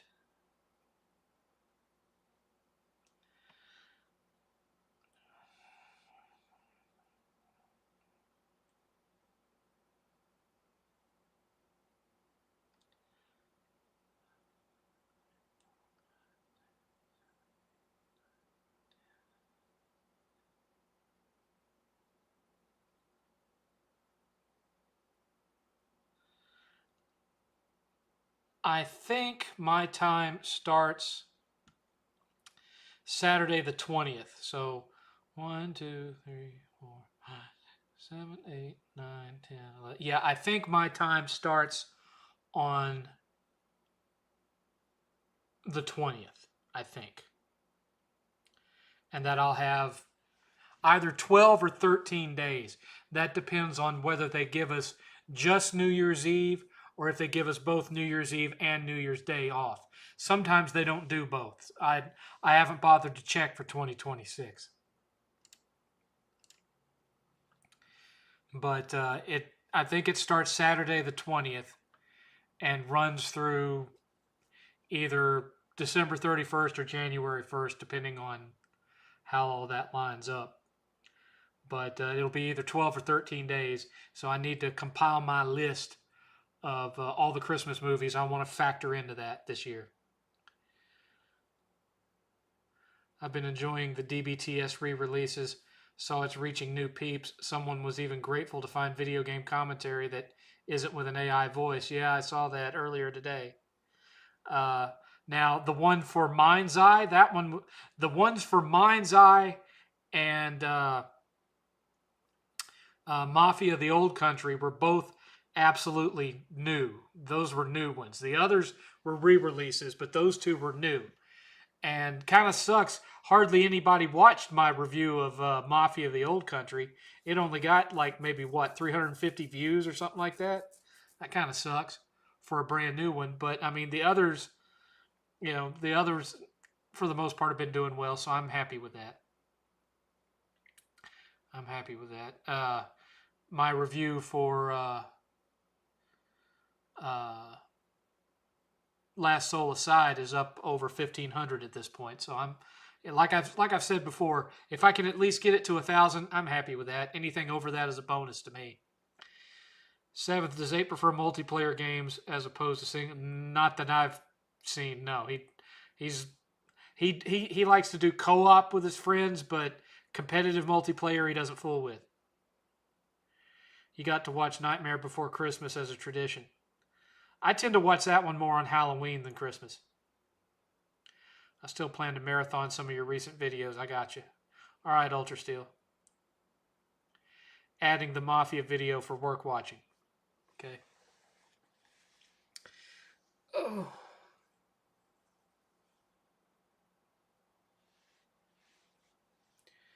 My belly is swollen. I got a swollen belly. I'm like hard as a rock right here. It's hurting. It's hurting me bad. Oh, God. Oh. I mean, there are positive reviews that I would like to do for this generation that I haven't done yet either. But that's going to have to come after Christmas to kind of catch those up. Example, I'd like to do a review of Unicorn Overlord. So far, that's been one of my favorite games of this generation is Unicorn Overlord. It just, even though its combat system is totally different, really, really different, it still reminds me of Dragon Force on the Saturn. There's just something about its vibe that reminds me of Dragon Force. It feels a lot like it. Even though the combat system is different. And that kept me all the way through it. I was riveted. I loved it. I actually platted Unicorn Overlord. So, Yeah, and I don't play a tremendous amount of strategy style games, but that one I really enjoyed. I was very happy with that one. And I don't know if it's my absolute favorite game this generation, but it's certainly one of them. It's certainly one of them. That's where my tastes tend to lie. Is I like games that really, I don't like to go over 100 hours into one game if I can avoid it. But I like big sprawling storylines where you get immersed into the world of it and the characters and whatnot. And I can explore and hunt for loot and stuff like that. That's why usually, even though they're bug-ridden messes, the Bethesda games scratch that itch for me. Like, I'm loving my time with the remake of Oblivion, but it's just a prettied up version of a game I've played already. But I'm enjoying my time with it. But Starfield, oh, that game was hideous. I hated it. Hated it. And none of the characters interested me. The worlds looked bland and boring. It just no, no, no. Now, even though I'm not that big of a fan of the IP, I had a lot of fun with Hogwarts Legacy. That's been one of my favorite games of this generation because it lived up to the hype of what it promised. I was able to walk around in Hogwarts and find all sorts of secret crap and explore and find hidden stuff and do quests and all that, the usual kind of stuff I like to do in a game. It had all of it. The combat system was cool. Being able to traverse with the broom and all that, that was cool. Great big areas to explore. I love that shit. I live for it. And that's why I never did a DBTS for Dragon Age Veilguard. It's not full open world, but it has these large open maps that you can run around and explore stuff in to a certain degree. And yeah, I didn't care for some of the characters in it, but and the script was stupid, but as a sequel to Dragon Age Inquisition, but it's not a good sequel to Dragon Age 1 or 2, but it is a decent sequel to Dragon Age Inquisition because it continues that storyline. And the combat feels more or less in line, like a refined version of Dragon Age Inquisition. So if you liked Dragon Age Inquisition, if you could get Veilguard for $20, I would imagine you would enjoy it. There's a couple of characters that, depending on how you answer certain questions, is going to get on your nerves from a DEI kind of way. But other than that, I didn't think that it deserved the rap that everyone else was giving it. It wasn't the best Western RPG I've ever played. It certainly wasn't as good as Dragon Age Inquisition or as good as Mass Effect 2, but it wasn't a total crap fest either. So I couldn't do a DBTS on it, but at the same time, I captured a bunch of footage to do just a regular BTS and then deleted it.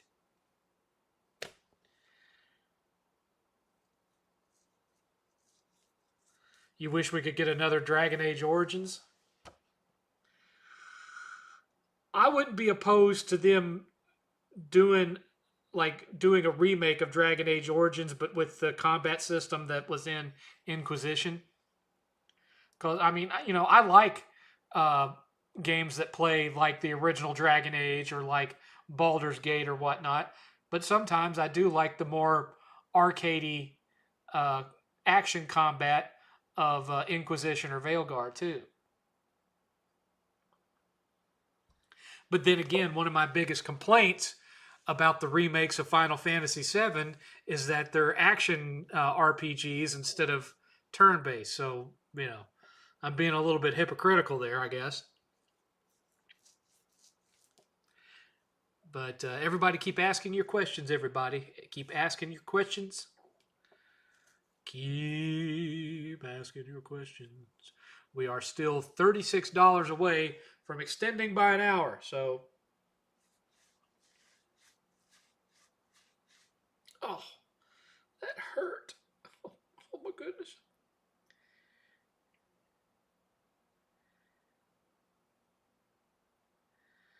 I liked Inquisition Combat, just missed Origins decision making consequence. Yeah, you have a point there.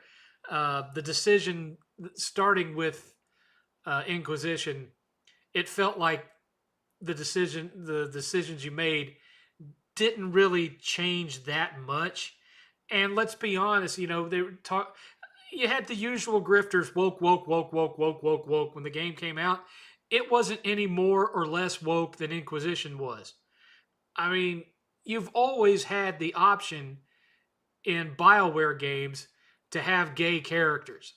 The main reason that people was woke was because one, they redid the graphical style for the I don't remember the name of the race, but the dragon people, the people that look like half human, half dragons, they made them look lame. Okay, they took all of the edge of the way those characters look, and they made them look like handsome Squidward with horns.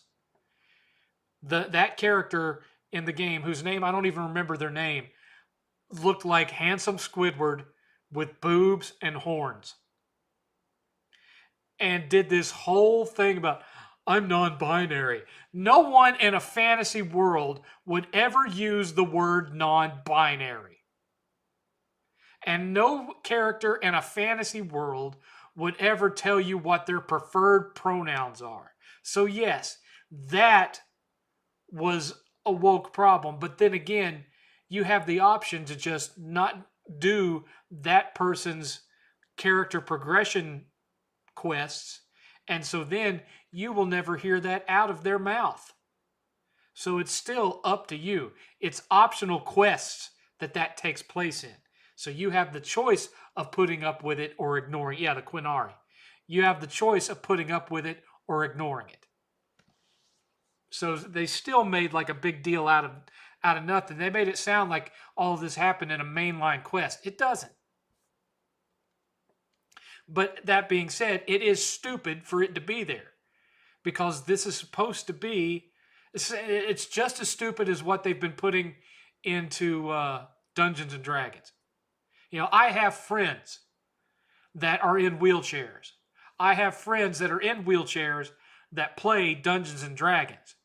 None of them have, since it's been added to the game, have their characters rolling around in medieval wheelchairs. Because it's a role-playing game. And so when they're role-playing, their character gets to walk unlike they do in reality.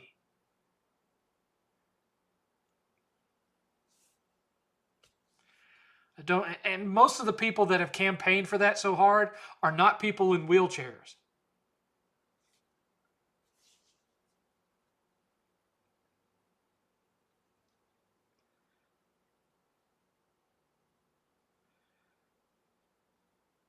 It's kind of like with me, look at what Nerby did for me, right? I've told you guys a million times, I didn't start out like this. I used to be fit. And something happened to me that turned me into this. When people do artwork of me, I don't tell them, that, I want to be representative of me, so make me look fat, because I'm proud to be a fat ass. No, I'm not. It's destroying my health. I feel like crap all the time. If you do artwork of me, do artwork of me of what I was like when I was 19 to 24. Thin.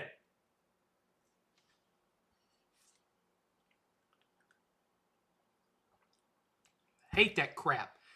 I would give anything to be able to wake up tomorrow and all this just shed off of me. I'm supposed to be proud of it? Kiss my ass.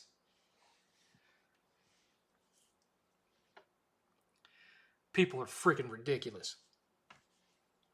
This is healthy. I'm proud of the way...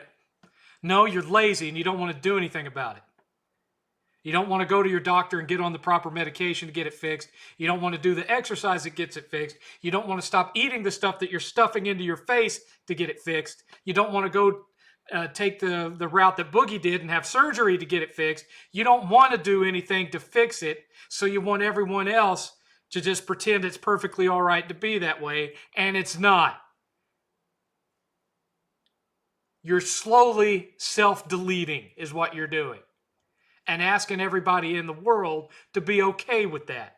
I'm not, and especially not for me. You want to off yourself, you go ahead. Not my fat ass. Utterly ridiculous. And that's the same thing. That's the same kind of mentality that's going on. Because they'll talk about, body positivity and all that stuff.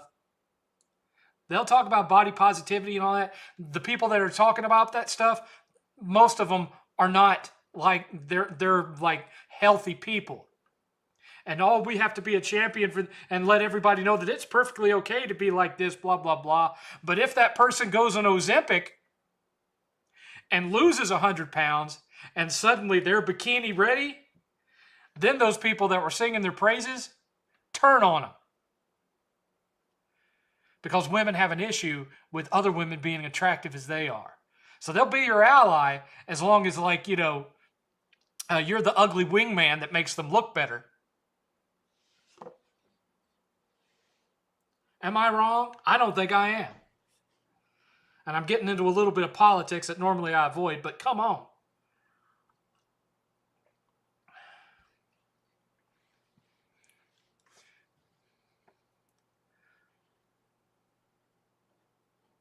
Unbelievable. My doctor wants me to go on Ozempic, or at least the one that starts with an M, Monjuro or whatever, because it's more affordable than Ozempic. Wants me to get on that. But I told him, if I do get on that, you're going to have to wait until January because I got too much going on in December. Because, I've got other things that I have to spend my money on in December. I've got limited discretionary income as it is. You're already charging me for the Jardiance. You're already charging me for the Rosuvastatin and the other stuff. And now I'm going to be on 4 medications. I don't even know how it's going to interact with the other 3 things that I'm on. And I don't want to have to deal with that when I've got some not on my holiday. I don't want to be sick for my vacation time, okay? So, we'll experiment in January and see what it does to me.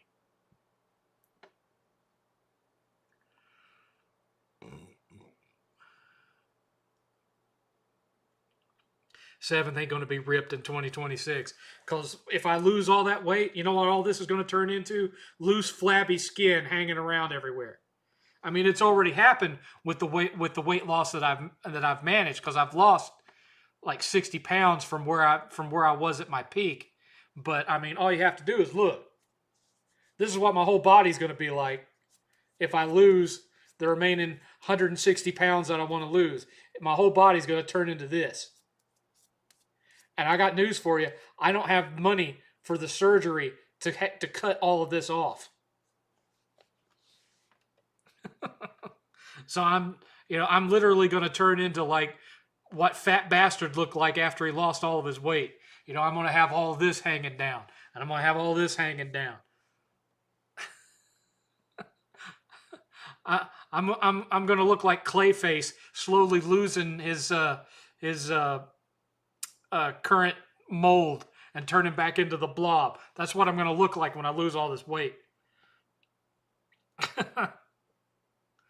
Seventh, I know you just talked about people stuffing their face, but now you made me want to go get some Reese's Pieces. Thanks for not. Why would I make you? I didn't mention Reese's Pieces. I didn't say a word about candy or snacks or nothing. Fill it back up with muscle. Yeah, okay. Yeah, on top of everything else, I need to buy more exercise equipment or a monthly gym membership.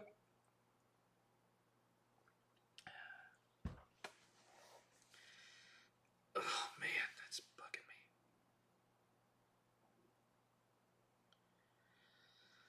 me. I take Jardiance in the morning and Lantus at night. I don't know what Lantus is. Ozempic can be dangerous to the eyes. Now, that one I haven't heard. No, I meant people stuffing their faces made me think of eating sweets. Okay.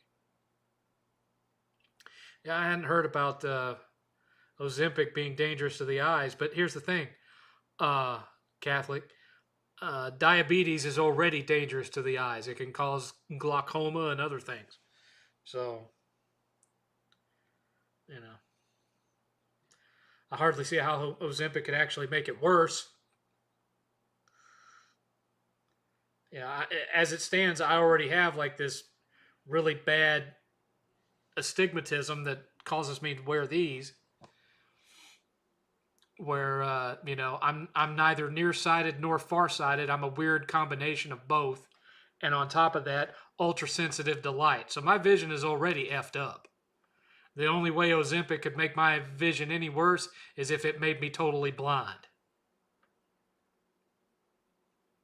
But I will, if that is a valid side effect of those type of drugs, I will certainly talk to the doctor about it because he's already aware of the fact that I have vision problems. Have you ever thought of doing the dramatic splash video Boogie did? No, because I'm not actually as big as Boogie. So one, I don't cause as big a splash of him because I've never been as big as he is. Or, my biggest never came even close to his biggest. I know Zelda: A Link to the Past is one of your favorite SNES games. I think you'd love A Link Between Worlds. However, I own it. It's in our collection. Playing through Elden Ring for the first time. Now it's one of my best of all time. I still haven't played it. 8th has it upstairs. And he has the expansion, whatever it's called. He has that one too. Damn, I'm sorry, me too. Hence the sunglasses and the player. Yeah. If I'm exposed to bright light for more than 15 minutes at a time, I start seeing auras, and then the next thing I know, I get hit by a really bad migraine, and it can potentially last for days.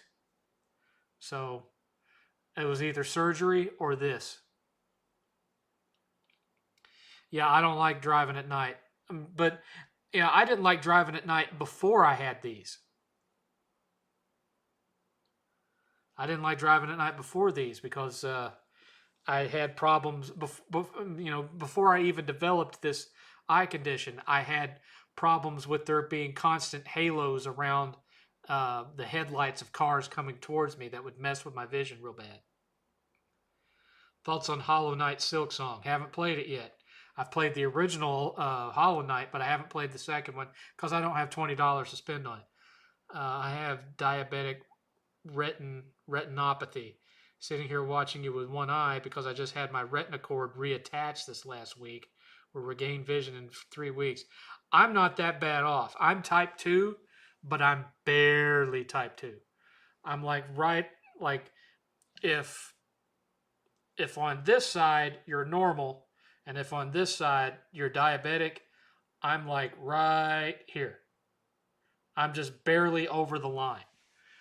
And so I started having these vision problems before I was ever diagnosed as type 2.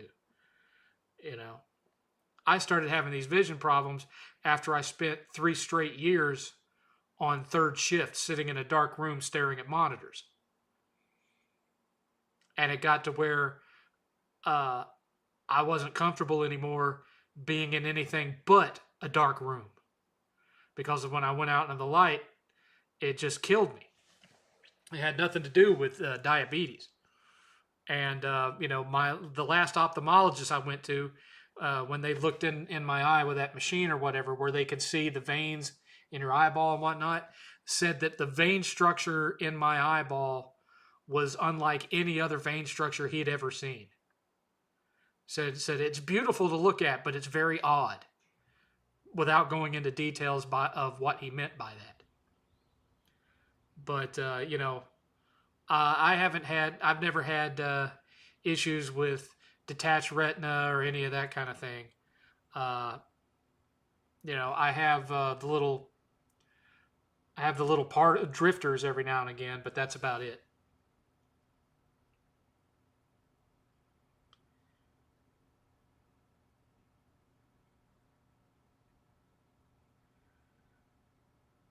Seventh, I need to know, is Ride to Hell Retribution as legendarily bad as they say? I want to play it to find out.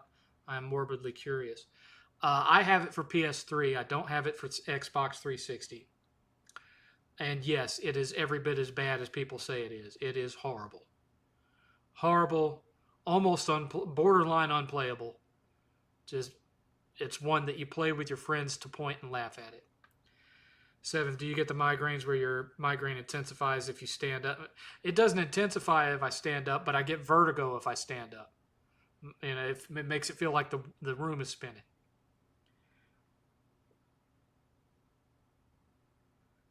Hi, Nate Lewis. How's it going? I took Ozempic last summer for 2 weeks, and I woke up one morning and everything was blurry. Just Google vision side effects of Ozempic. Okay. I'll look into it.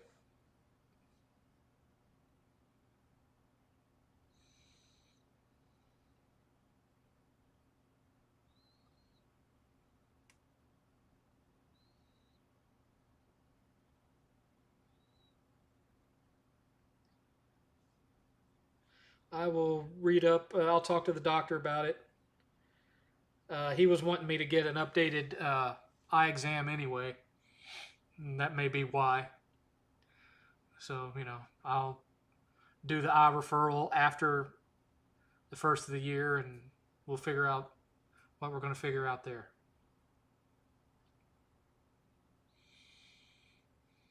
But no, I haven't had any issues with detached retina or anything like that. Nothing like that has happened.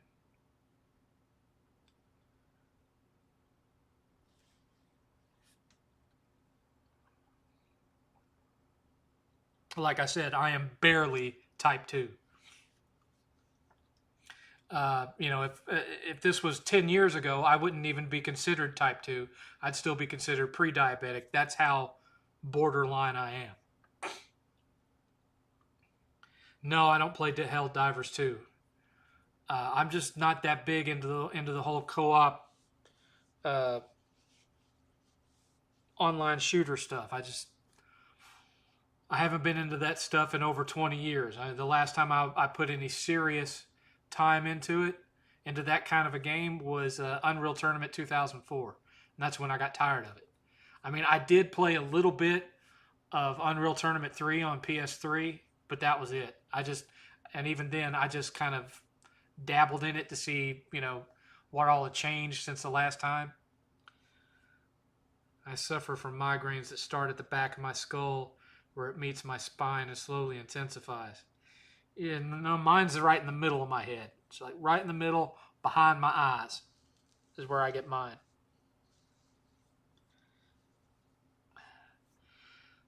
I showed my brother-in-law the movie The Thing the other day. Would you say he's not a true Kurt Russell fan for never having seen this masterpiece?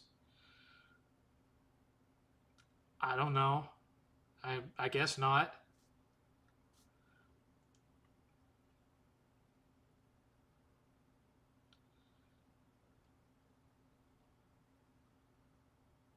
Oh, my neck.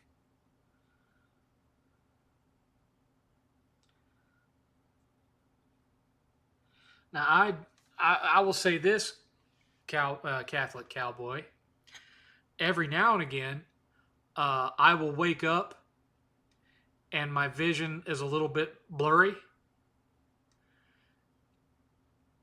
And usually, I will get up and drink some tea, and then I'll sit down and maybe an hour after I've drank that full glass of tea, the blurriness goes away and then my vision is normal again.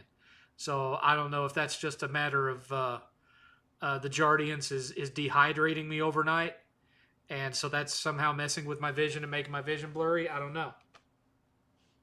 Doesn't happen very often, just happens every now and again. The other thing that plays into that is that these prescriptions that I'm wearing are several years old. I'm supposed to get a new prescription annually, and I don't do that because it's so expensive. So I only get new prescriptions every 3 to 5 years. And so these are right at like 3.5 years old at this point. So I probably really need to have new glasses. It's just I don't have the money to do it right now. So I'm probably already putting myself through some strain as it is, and I just don't realize it.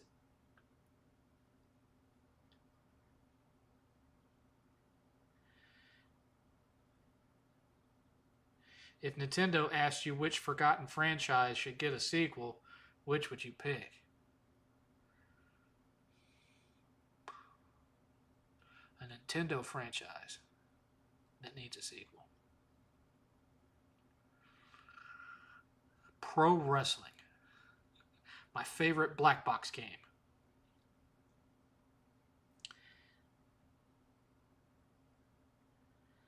The Chainsaw Man movie is nominated for an Oscar. I hope it wins it. Are you using a filter or do you have black lights on to get the room to glow like that? I have black lights on. The chandelier in the background, that's black light. And if you look closely between the two recliners, there's a lamp that's shining directly on the shelves back there. That's also black light. I also have a black light there and a black light there.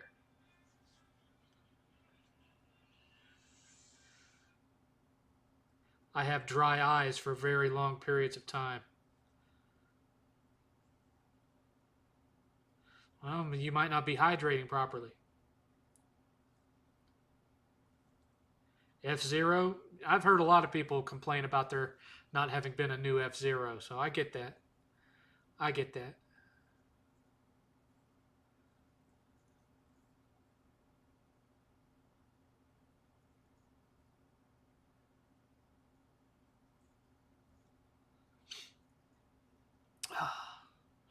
Anyway, for those of you who showed up later, someone was asking about this hat. I got this at the Dollar Tree for $1.25. $1.25.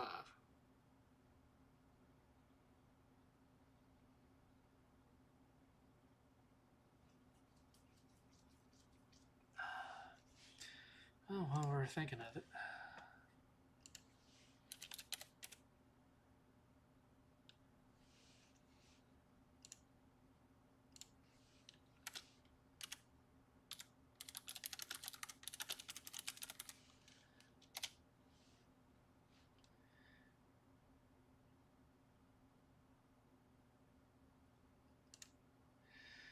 Let's see. Common side effects. Vision side effects can include blurry vision due to rapid blood sugar changes, especially in those with diabetic retinopathy, which I have not been diagnosed with. There are also emerging reports of more serious conditions like non arteritic anterior ischemic optic neuropathy and other eye conditions that can cause sudden or permanent vision loss. You should contact your doctor immediately for any vision changes, especially sudden vision loss, blurry vision, or seeing spots. Common vision changes. Blurry vision. Rapidly improving blood sugar levels can temporarily change the shape of your eye's lens, leading to blurry vision as your body adjusts. This is especially relevant if you have diabetic retinopathy, as your doctor will need to monitor your eyes closely. Okay. Non-arteritic anterior ischemic optic neuropathy. This is a rare but serious condition that can cause sudden permanent vision loss due to reduced blood flow to the optic nerve. There are emerging reports of other vision-threatening conditions, including papillitis, which is inflammation of the optic nerve, and paracentral acute middle maculopathy, which can cause a blind spot in your vision. Neovascular age-related macular degeneration. One study found a potentially increased risk of developing this condition with long-term use of some GLP-1 drugs. This involves abnormal blood vessels growing in the back of the eye and can blur your central vision.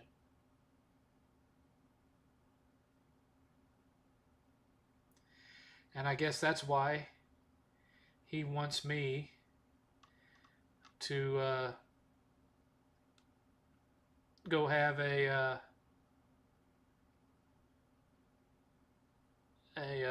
eye exam. But the thing of it is, he tried to get me to buy in to that stuff before scheduling an eye exam. Scientists explain Ozempic blindness link between sudden vision loss and weight loss drugs. They come with a risk of side effects like nausea and diarrhea, along with uncommon side effects like gastroparesis, stomach paralysis, and decreased kidney function.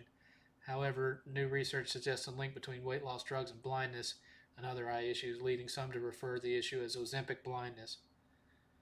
Analyze data from 9 patients who developed severe vision issues, including sudden blindness while taking Wegovy or Ozempic or Mounjaro or Zepbound. Of these participants, 7 developed a condition called non-arteritic blah, blah, blah, blah, blah, which is sudden vision loss due to lack of blood flow to the optic nerve and is usually permanent. 1 developed bilateral papillitis, swelling of the optic nerve, and another paracentral acute middle maculopathy. Yeah, okay. Yeah. Hi, QB. Thank you. Oh, by the way.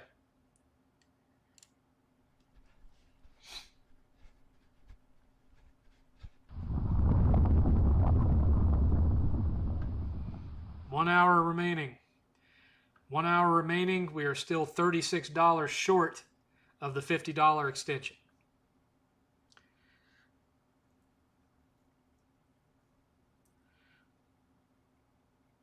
Bring back Star Tropics? Maybe. What do I like more, Contra or Metal Slug? Contra. Do you ever listen to game devs talk about the games they make? Sometimes, but for the most part, I don't really get that much interested in that stuff. Just depending. Will you watch Game Awards? If I'm bored, I'll watch. I usually just watch it for the trailers. I don't care about who wins what. I usually just watch it for the trailers.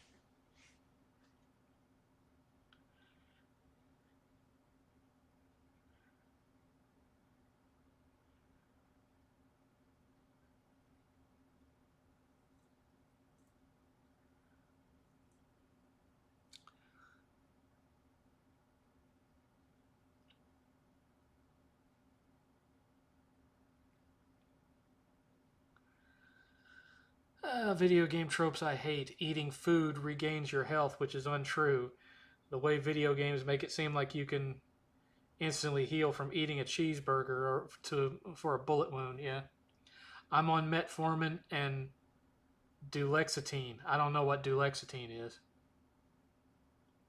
They upgraded me from metformin to Jardiance, which Jardiance has all sorts of lovely side effects, but I haven't been hit by any of them.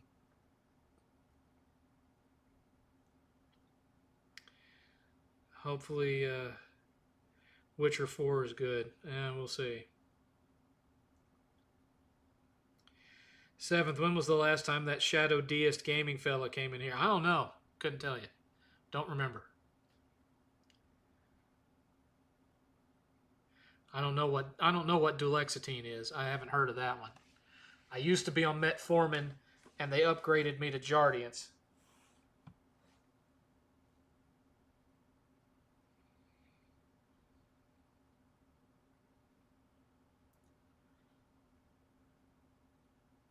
An antidepressant. Oh, well, that would explain why I haven't been on it.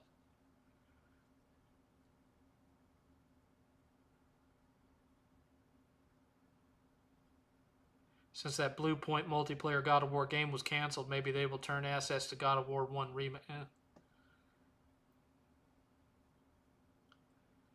Who knows, Ultra Steel? Who knows? Yeah, like I said, Jardiance seems to do me all right, and I haven't had any side effects from being on it, or at least not any new side effects that are any different from the ones that I already had from being on metformin.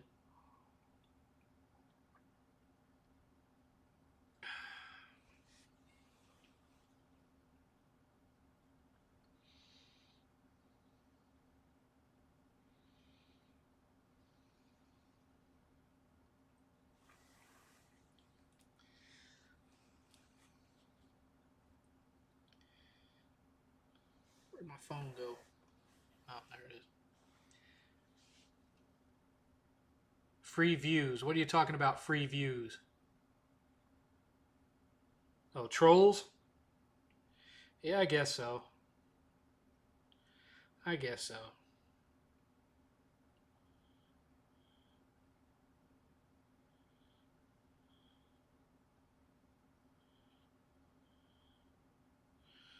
I suppose so. What is the most shocking price increase you've seen for a game you own? Godzilla PS4. The fact that people would want to pay that much for that game blows my mind because that game is terrible.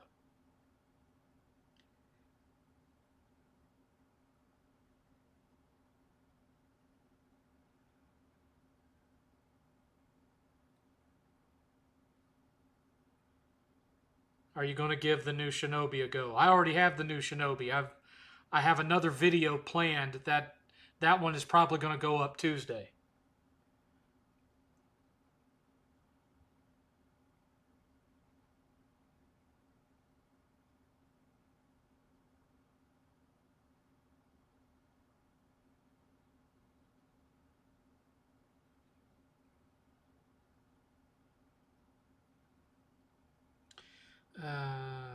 Hang on just a second. I need to check something real quick. Just bear with me.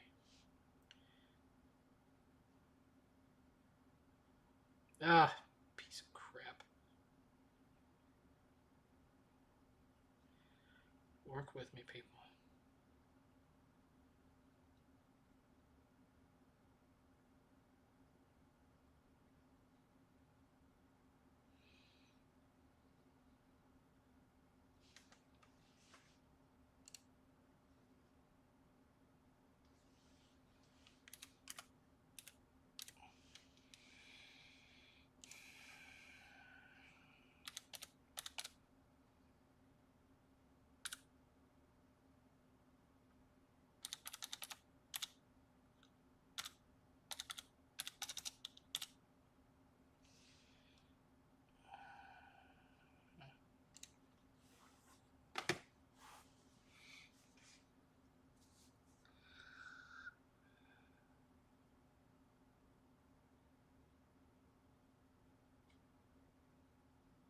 Got any 80s movie recommendations? Yeah, it fell on the floor, so I can't show it to you, but there's an 80s movie that stars Kyle MacLachlan from 1984 Dune and Twin Peaks that's called The Hidden. I really like that movie. It's a sci-fi movie. You should check that one out. I've had to play more 8 and 16-bit games since my eye is out for a bit. Slower games like Super Mario Brothers 3. I can get that.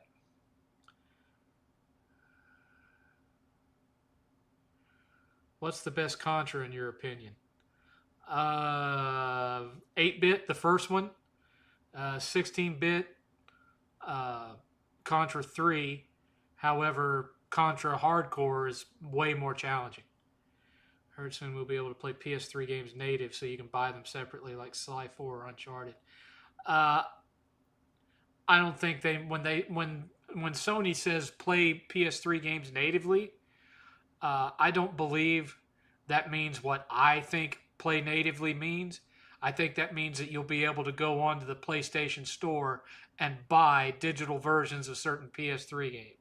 I don't think they're going to set it up to where you'll be able to insert a PS3 game and be able to play it off the disc.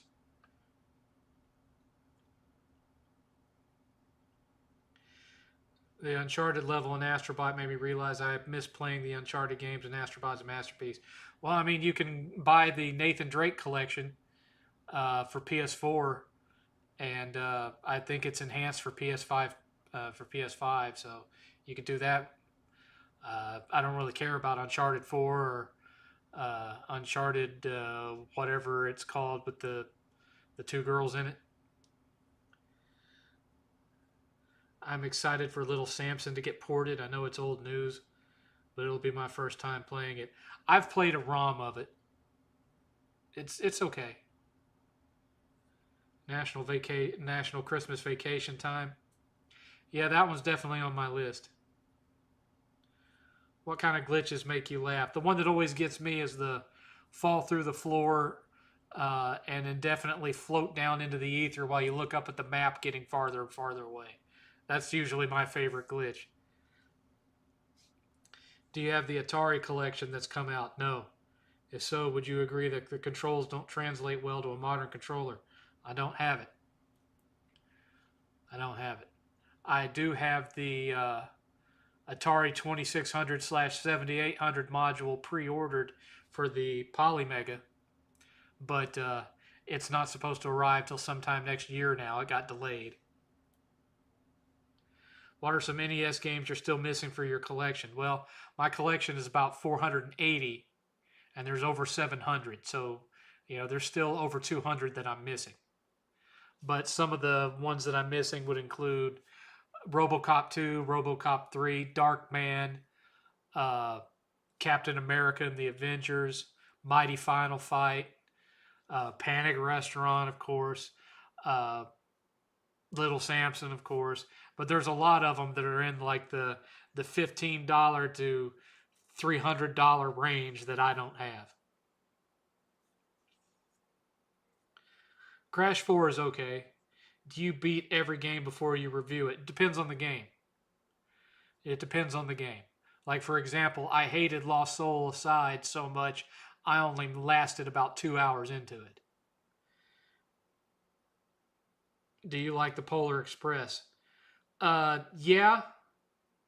Yeah, but I liked it better when I had a TV that supported 3D movies. I don't have that anymore.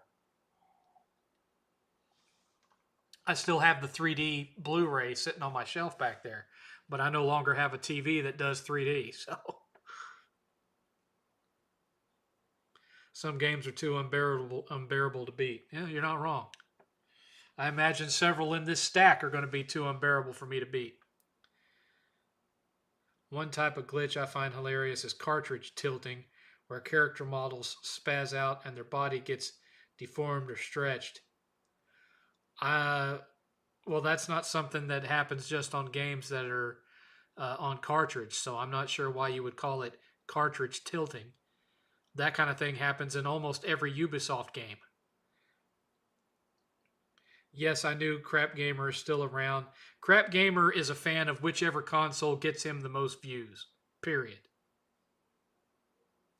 He was Xbox, and then, it had nothing to do with him getting totally owned by Phil Spencer. It had nothing to do with that.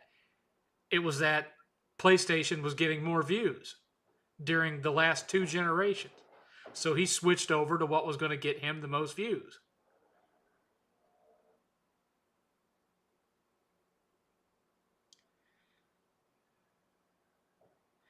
I was let down by Balan Wonderworld. As a fan of Nights into Dreams, I had higher hopes. You and me both. Man, that game was a joke. That's why I'm going to record some more footage of it. Watched the movie Sully with Tom Hanks about the plane that landed in the Hudson. That was a great movie. It was a good movie, but it's not one that I liked enough where I would ever need to see it again. I've watched it. I've experienced it. I'm fine with that. Whereas there are some movies where I just want to watch them over and over, like these on that I picked up for Black Friday, like Galaxy Quest, Terminator 2, The Lost Boys, Amadeus, 7,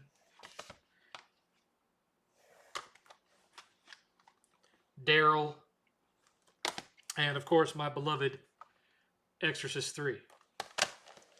These are all movies that I could watch over and over again and not get tired of them. But a movie like Sully, it was interesting. I didn't hate it. Jesus. Got way too much stuff on this shelf. I didn't hate it, but it's not something that I want to watch over and over again. It's just not.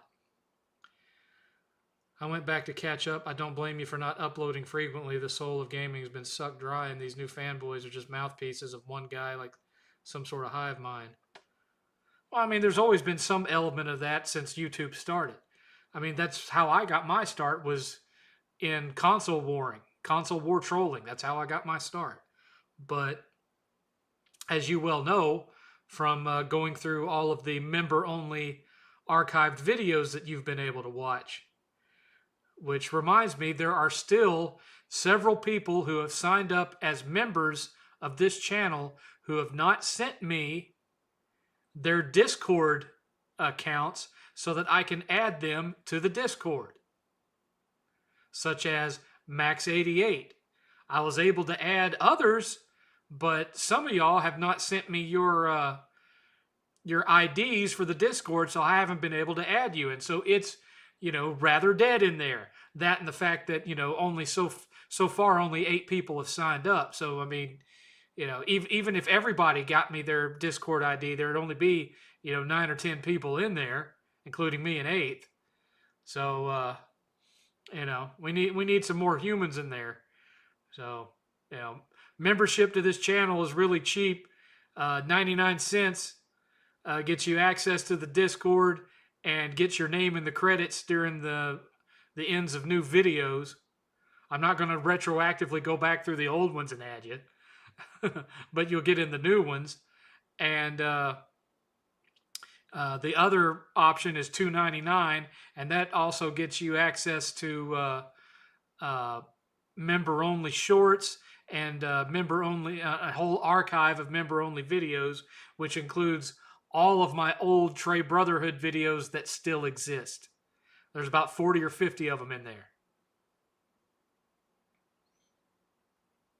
So, if any of that sounds interesting to you, and you can part with $1 or $3 a month, go ahead and sign on up. I don't advertise it a lot, but it's there as an option for those of you who want it.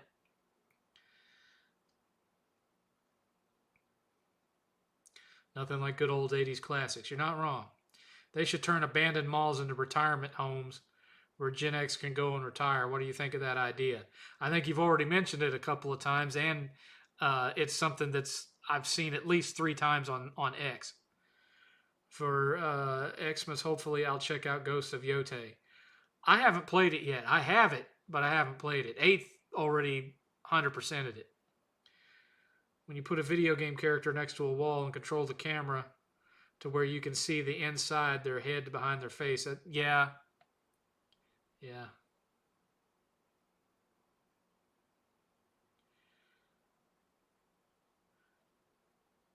Yes, and you also get a special little icon next to your username in the chat, which currently I'm just using the generic ones that YouTube has. I'm not all that artistic, but I want to eventually replace it. These little stars, like what John Kratz has on his name, I want to replace those with little tiny multicolored fart clouds. I just have to, get it done. And then you also get custom emojis that you can use, which I've only set up a small handful of them so far, but, I will be adding more to that. So, those are the things that you get with membership. Obviously, you get more with the $3 membership because that gives you access to videos that you won't have access to otherwise. But and there will always be new stuff added to that. But that's all up to y'all. Y'all either want it or you don't. Still no need for PS5 Pro, in my opinion. I have launched PS5. Might get PS5 Slim soon, but that's it. I'm also getting my first PC next year. I've enjoyed my Pro. It's, for me, it was worth it just to have more consistent 60 frames per second on some of these games. That made it worth it to me.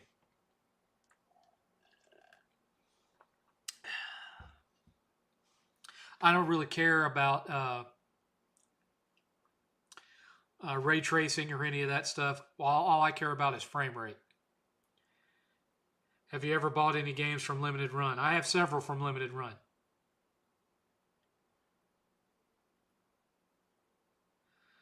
Well, basically, John, you know how uh, currently the little icons for members are all just little circles with stars in them, and it seems you've got blue, red, green, yellow, blah blah blah. I want the color schemes to stay the same. I just want the little star to be replaced with little fart clouds. And so, red, blue, green, yellow, purple fart clouds that are about the same size as the star. That's what I want. How you liking the prices going up due to tariffs? I haven't had that much problem with prices. Uh, I buy as many of my groceries as I can from places like Dollar General, Dollar Tree, Aldi, that kind of stuff. So, and I haven't been hit by any problems with gasoline because I don't go anywhere. My car is going to be 10 years old next year. It's got 34,000 miles on it. I barely drive the thing. It's completely paid off. I barely drive the thing. Do you think there will be a new Ratchet and Clank coming soon? I don't think so. Because, they spent all that money on Rift Apart. It didn't sell that many copies. I think it sold, like 3 million at best? I don't even think it sold that many. I think it was under 2. I could be wrong. But in either case, it wasn't a massive hit. 40 minutes left, folks. 40 minutes left, and we are $36 short of the $50 goal.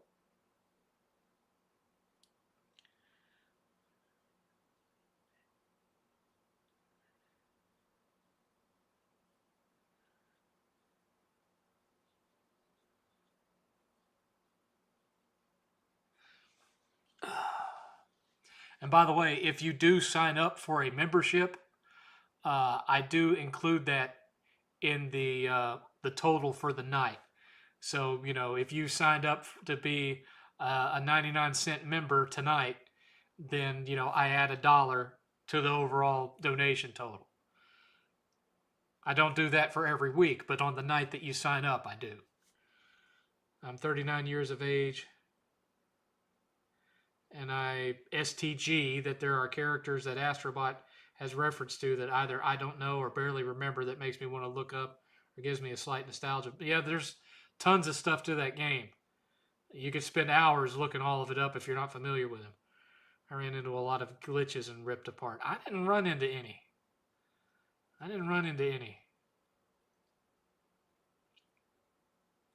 I had one issue where I got stuck on a rock or something and had to restart from the save point.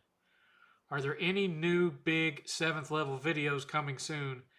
Maybe a game sniffing retro. Well, Retropalooza got pushed back to May, so there won't be any of that. But we are having the.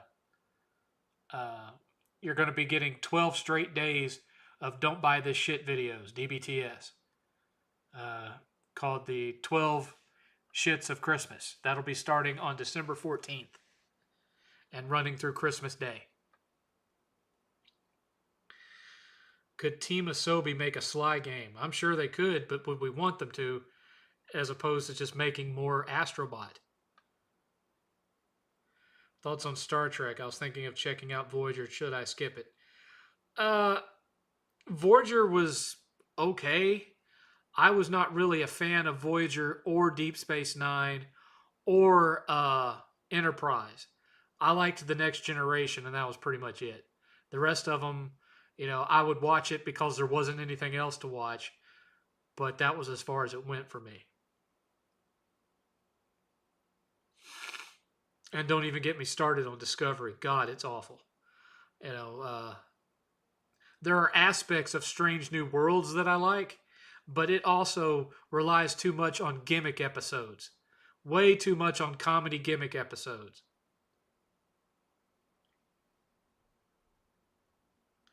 Which will be the first DBTS starting on the 14th? Mind's Eye. Is Astrobot the best Sony mascot we've ever gotten? I think that there could be an argument for that, yeah. It's a shame that the Sly Cooper movie was canceled. I'd like to see that clockwork on screen. That final fight stage was great.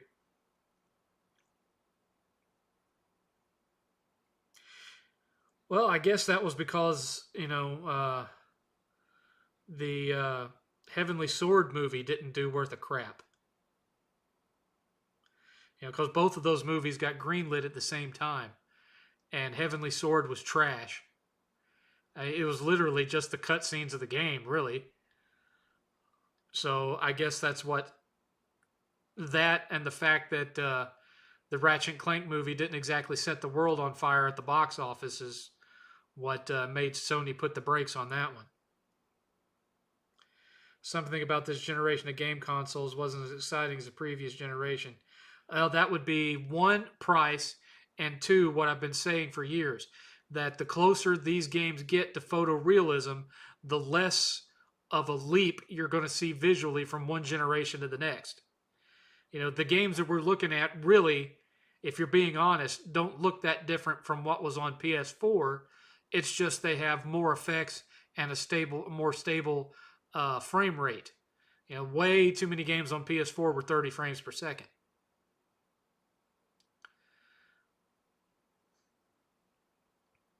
But if you look at a game like The Last of Us Part 2 or Uncharted 4, new games that are releasing on PS5, there's very few of them that you look at and say, yes, I can see now this is way ahead of what was on The Last of Us 2 or Uncharted 4.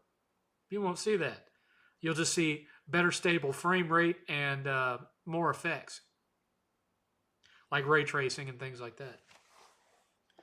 And the closer those games get to being photorealistic, the less of a difference you're going to be able to see from one gen to the next. It's going to become more about features like DualSense and adaptive triggers and things of that nature.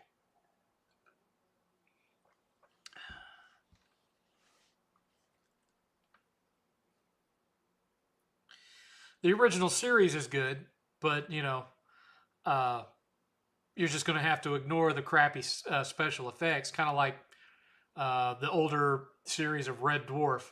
You just have to accept the fact they didn't have the money for big effects, and didn't have in the case of the original Star Trek, didn't have the technology for it either.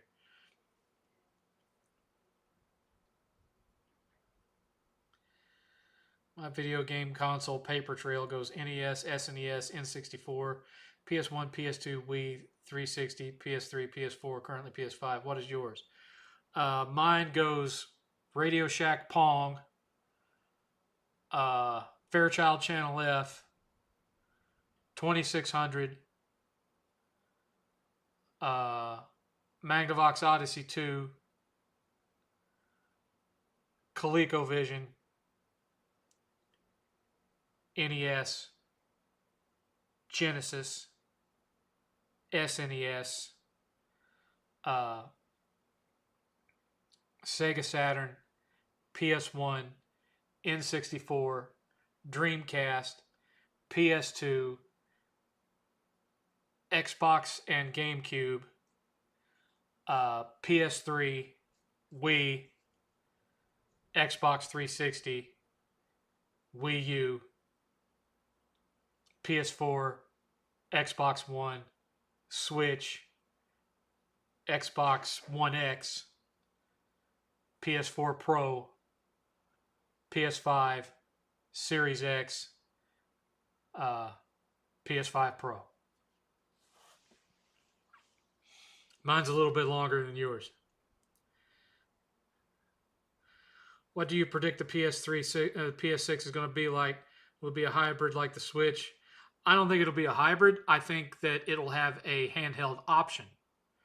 That instead of it being ingrained in the system, it'll just be an additional thing that you buy in addition to the console. Kind of like, buying the console and then buying the PlayStation VR. It'll be like that.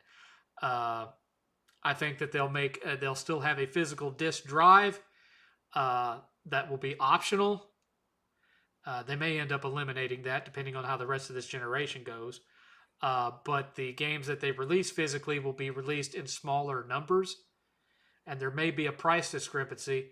The physical games may end up costing more than buying the game digitally to try to encourage people to give up physical and switch to digital only. We'll see. We'll see. Do you think the next generation will be more exciting or less? I think it'll be about the same as this one was. 7th, like the original Wizard of Oz, and those effects are outdated, so Star Trek OG shouldn't be a problem. Okay.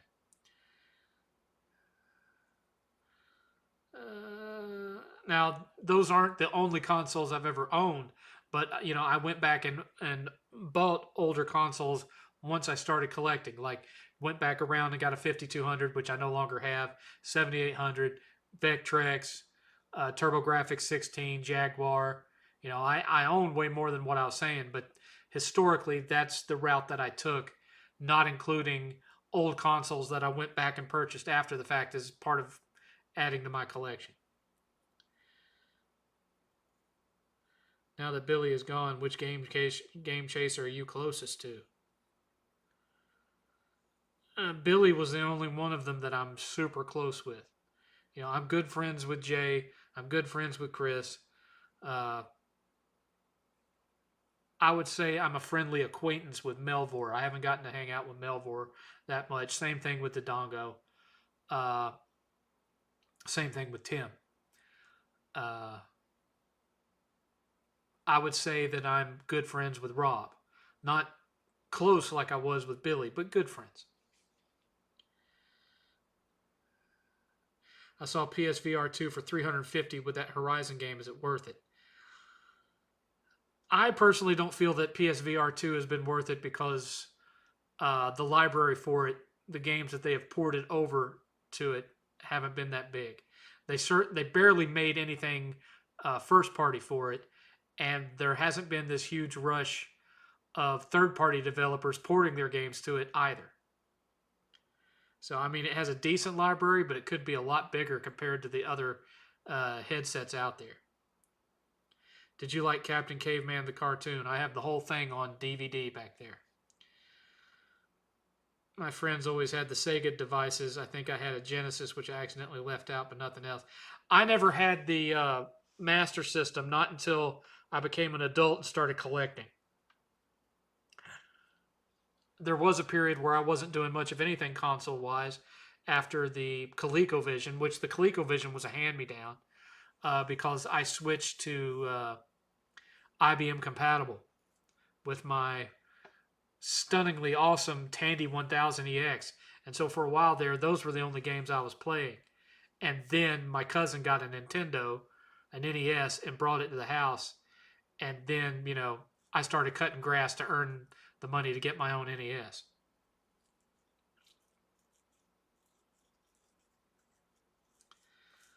What's a 3D fighting game franchise that you liked the most?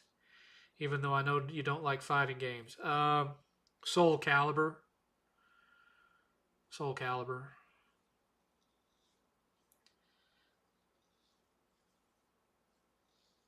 Genesis does what Nintendo don't.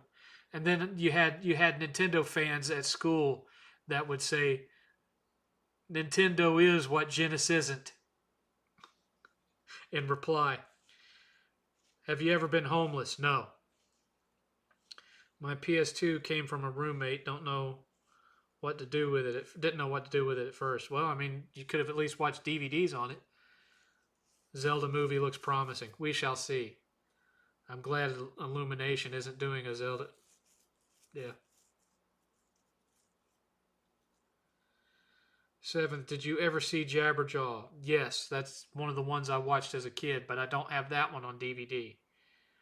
I know it, well, just about everything, almost for like 20 years, everything that Hanna-Barbera made after the original Scooby-Doo was a ripoff of Scooby-Doo. Captain Caveman, Jabberjaw, Speed Buggy, Fang Face. There was a whole slew of them, and they all followed the same exact formula.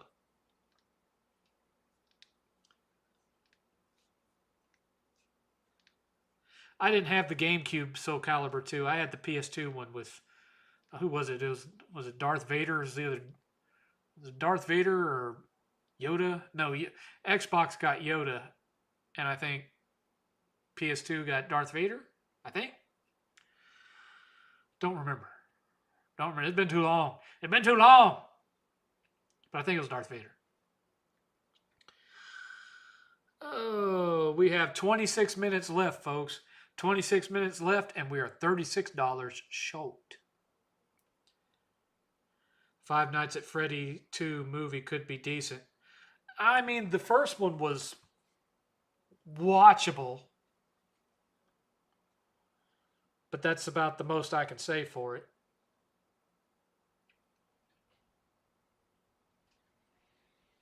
So I'm not enthused about it. But then again, I'm not a fan of the franchise either.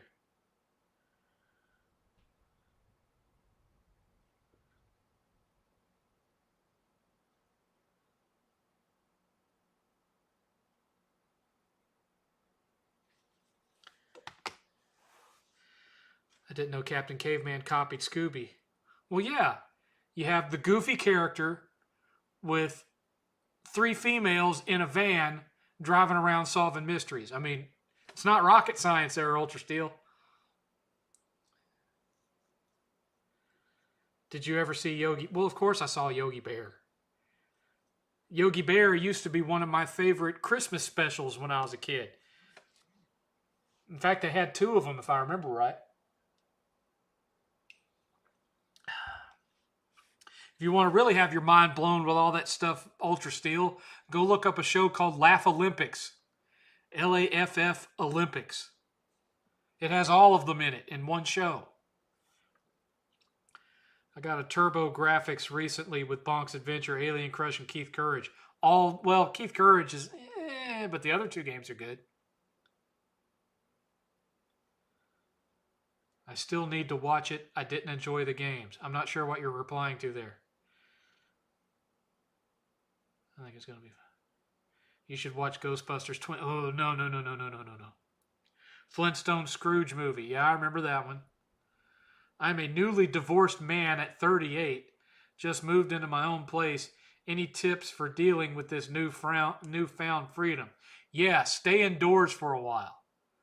Just chill out and get your finances stabilized. Don't have one of these walk out onto the front porch, free at last, I'm going to go blow my paycheck. Don't do that. Just, get you a subscription service, watch you some Netflix or HBO Max or something, and put money away. Don't go on a spending spree. And don't go blowing your money at bars trying to pick up some strange. Just save money for a while until you've got a nice nest egg in there for emergency purposes. I didn't do that. When I got divorced, I blew money like nobody's business because I didn't know anything. I didn't know child support. I didn't know alimony. I got full custody. I didn't have to give her a dime. So I went out and just blew money like that grew on trees. Don't do that. Learn from me. Oh, Five Nights at Freddy's, yeah.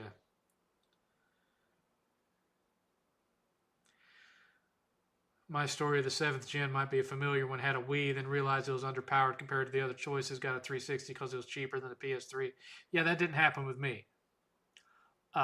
First bought a Wii because you couldn't find PS3 anywhere. And we lucked upon a Wii. And, money was tight because we had just moved into this house, into the house in North Carolina. So we went with the cheaper option. And plus it looked like something that Eighth, who was like, 4 years old at the time, could play. Then, in fall of 2007, got my tax return, bought a PS3. I paid the full $599 for the 60 gig. And then I didn't get a Xbox 360 till 2010, I think.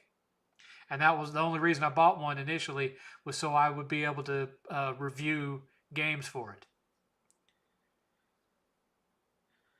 7th, for your sake, I hope you stay away from the live action, the Yogi. I've already seen it.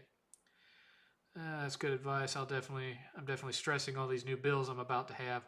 Luckily, I just got a badass new job that I start Tuesday. Good. You know, uh, if you don't have an IT job, don't worry about super high speed internet. You know, get you don't spend more than like $50 a month on internet, if that. I spend a little over 100 because I'm work from home. Uh, don't go out and sign up for some super expensive cellular plan. If you get your internet through a cable provider, bundle up with their cellular service so that you get it on the cheap for like $30 a month. Uh, Watch out for your electricity bill. Uh, just, if you have a bunch of electronics, don't have any of it plugged in until you need it. Don't leave lights on in the room if you're not in that room. Things. Uh, keep your keep your temperature on your air conditioner at like 76 degrees, and just get used to the room being a little bit warmer than you normally would have it. You'll eventually adjust to that, and then 76 will feel like normal room temperature to you.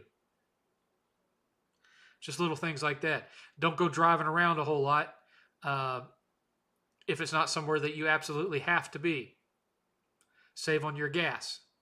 Don't go roaming around and exploring. Wait until you've saved up at least 3 months worth. Factor up how many bills, how much all your bills are per month, and then save up until you have 3 times that in your bank account.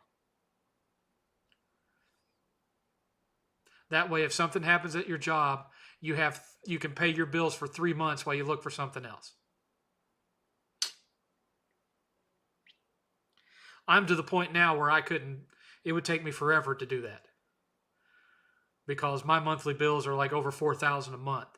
So, uh, I'd have to have at least 12 or 15 grand in there to be able to be okay for 3 months. The plus side to that is that I have almost 100 grand in my 401k. So if I had to, uh, I could live off of the 401k and, probably be able to go 2 years without a job with the 401k, with the 401k. And I mean, yeah, it'd be a waste of retirement money, but God forbid something happened with my job, it would be a way for me to survive for a couple of years anyway. The mainline Mario game for Wii is so underrated. Love playing. I wouldn't say it's underrated. Uh, Super Mario Galaxy was considered an instant classic the minute it came out. Now, New Super Mario Brothers Wii,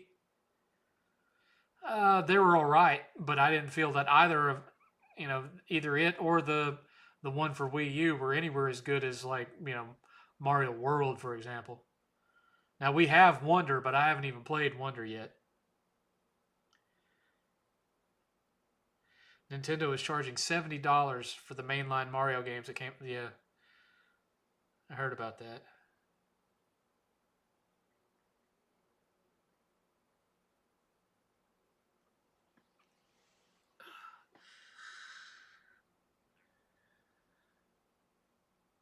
It was like I said, those were okay, but I didn't think they were as good as like Mario 3 or Mario World.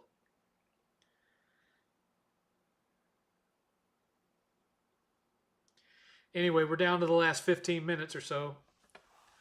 15 minutes left, $36 short of extending the show by 1 hour.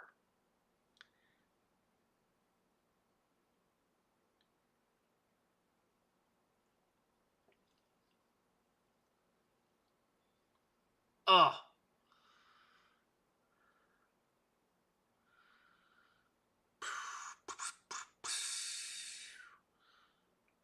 I'd love a new Mario World.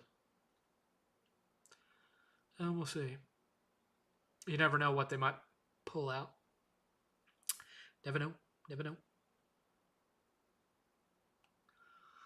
You never know.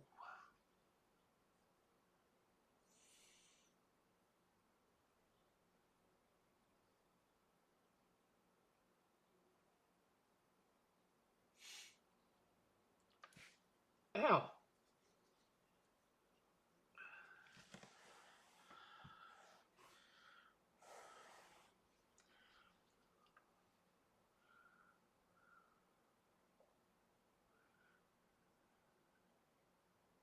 I'm glad you didn't work this weekend. This is my new routine for Saturday nights. Uh, okay. I mean, I imagine that Jay will probably stream tonight too, and he just hasn't started yet, which is fine by me, you know, because, I mean, let's face it, 9 times out of 10, the show doesn't get extended. So, 9 o'clock is usually where things end. So if he wants to start one after 9 o'clock, then he's not drawing anybody away from me or vice versa. But then again, most of the people who watch his show don't watch my show. So, and that's fine. I also wanted to do retro streaming this week, but I elected not to do it Wednesday because I knew everybody would be watching the new episodes of Stranger Things, so I just didn't bother. What's your favorite Christmas movie? Probably Christmas Vacation. Oh, shit. Ryan's Cow? Is that supposed to be Ryan's Crown and you misspelled it? I'm not sure. But Ryan's Crown 7363 has super chatted $50. So now you get 1 extra hour plus. So now we are $36 away from extending to 11 p.m. So thank you, Ryan. Appreciate you. First, we'll give Ryan a dollar bill. There's your dollar bill. And we get to use my brand spanking new time extended. Here we go. Y'all ready?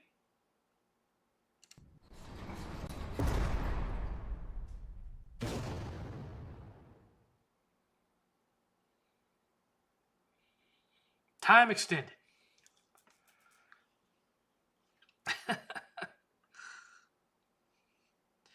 I'm calling it a night, 7th. Good stream. I'll catch you on the next one. Keep up the good work. I'm looking forward to your Christmas videos. All right, D-Pad Disquisition. Thanks for stopping by and watching. Appreciate you. Appreciate you. And again, thank you, Ryan's Cow. Ryan's Cow in 7363. Appreciate you.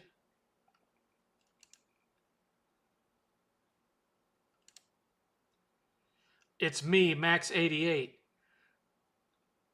Why'd you change your screen name, Max88?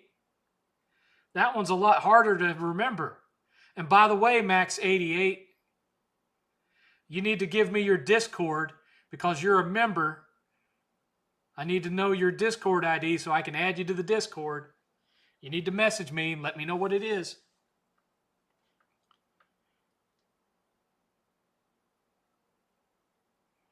That's one of the perks of your membership, sir.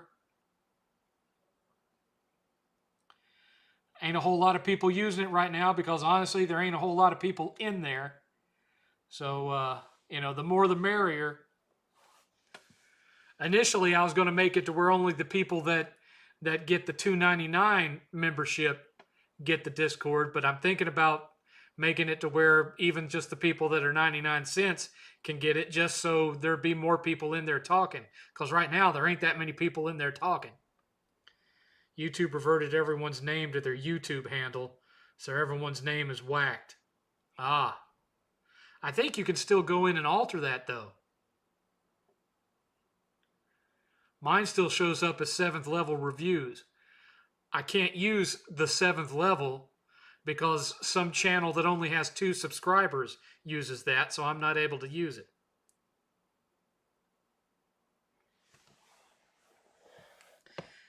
Well, I appreciate you, Max88. You should be able to go into your channel settings and change it back to Max88 if you want. but I appreciate you. Thank you, sir.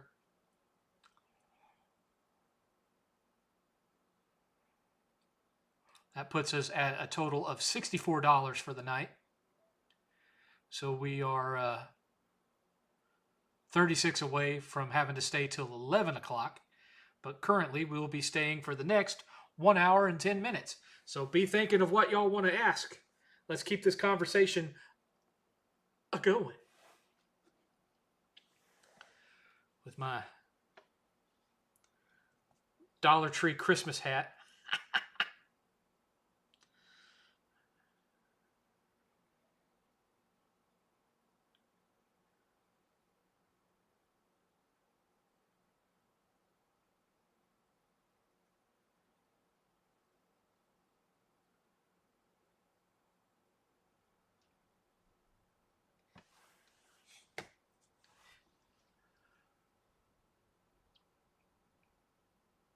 Now, that movie that I recommended earlier, the 80s one called The Hidden, here's what it's about. Now, I'm giving some of this is kind of spoilery, a little bit, but stars Kyle MacLachlan from Twin Peaks, and when you first meet him, he's an FBI agent that's investigating these weird random murders that are happening all over Los Angeles.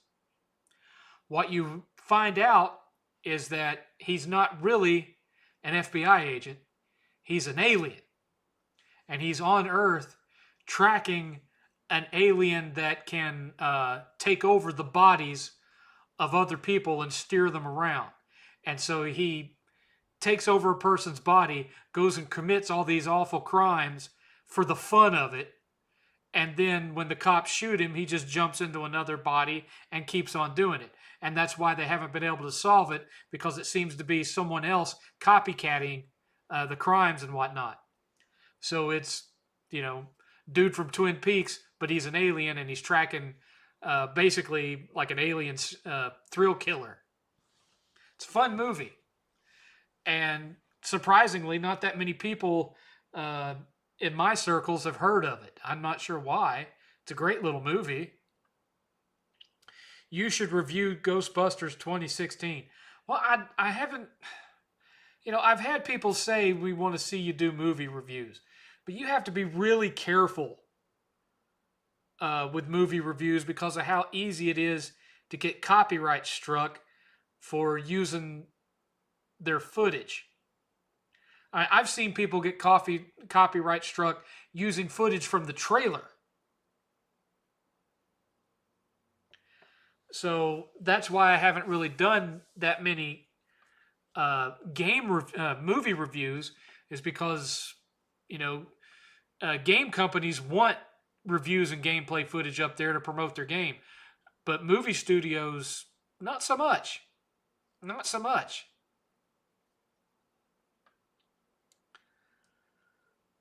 So, the one time that I did a movie review was I did a movie review of Prometheus. And I was so concerned about copyright issues that I just took a single screen capture of the movie, and then I did green screen and superimposed myself over that one screen capture, and I just stood there in front of the camera and talked about the movie.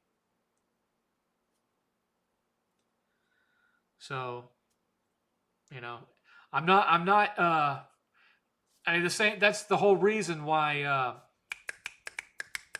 Nostalgia Critic started doing all those skits in his movie reviews. It was because he couldn't actually show the footage that he was describing, so they started, doing the skits to try to fill in those blanks of what he felt he couldn't get away from or get away with because of all the studios that kept flagging his crap. But that's a lot of work. And that's a lot of budget that I don't have. And I also don't have a whole staff of people playing characters like he does. It's just me. So that's why I don't do movie reviews, really. Now, maybe what I could do is do movie reviews as a members only thing, so they're not going to be monetized anyway, and so then only y'all that subscribe to the $2.99 membership will get to see the movie reviews. That way, I don't have to worry so much about copyright because I'm not monetizing them. But even then, I don't necessarily really have a way of capturing footage of movies either. So, you know. Oh, you think me and Eighth should make Swedes of all these movies? Like Be Kind, Rewind?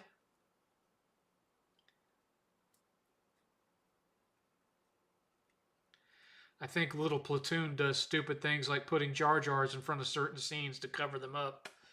And but again, I'd have to be able to capture footage of the movies. I don't really have a way to do that because it's not like I could just pop in the Blu-ray and rip scenes off of the Blu-ray. My computer doesn't even have a disk drive. So for me, it's almost like just more work than it's worth. Unless it was just, doing it more like Angry Joe does, where they just sit in front of a green screen with a movie theater backdrop and just talk about the movie instead of giving away the whole plot and showing scenes of it and all that. That's how I'd have to do it, is the way Angry Joe does it.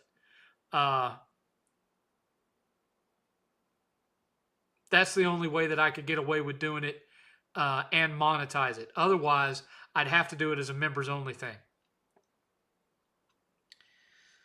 Video capture cards are still pretty expensive. It's been a while since I've looked into that. Kids in 5 years. What's a disk drive? They're kind of saying that now. They're kind of saying that already.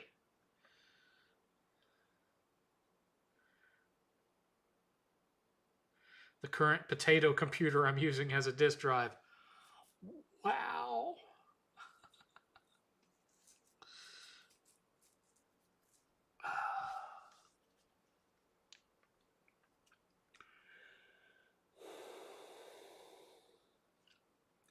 Couple $100 of my fun money next month is going to go towards helping Eighth because his classes at college require a laptop, and his laptop was maybe 4 or 5 years old, and it burnt out on him in class the other day.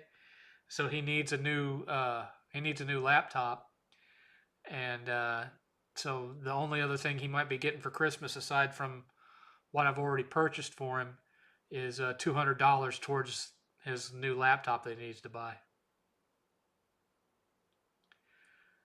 Because he doesn't need state of the art, but he needs it to be able to, at least as powerful enough to do all the CAD stuff that he does. Because his major is mechanical engineering, and that includes a lot of design stuff. So he had AutoCAD and all this other stuff. It needs to be at least powerful enough to run that stuff. So.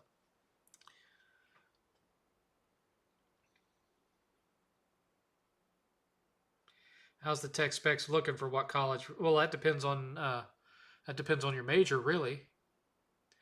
It doesn't require much if you're not in a tech design space, but Eighth is in the tech design space, so he needs to be able to run AutoCAD without it lagging the system and so on and so forth. I mean, when I went to college, they provided you with a laptop. It was included in your tuition.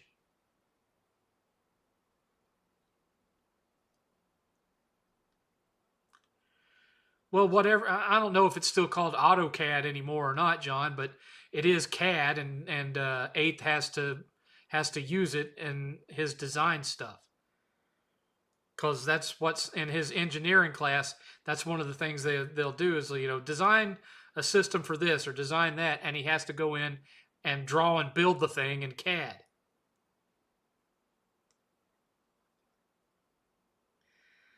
Eighth doesn't have enough of a credit rating to get a Best Buy credit card. You're right. It's AutoCAD. Okay.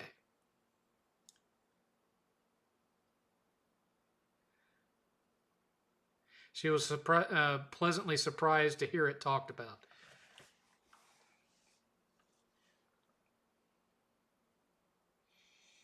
He's already used it to design various things as projects for his class.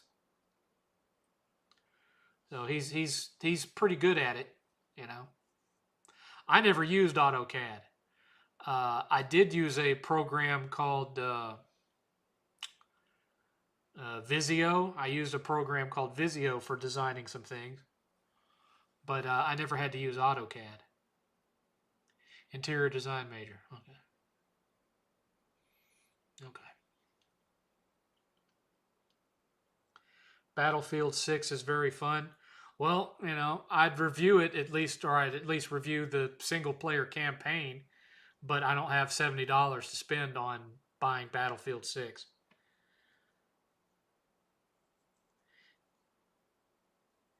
He can use his PSVR 2 to go into his builds. I don't know if he's tried that or not. I made some primitives in Second Life. That's about it. Oh, like Ugandan Knuckles? Who remembers Ugandan Knuckles? Oh my gosh.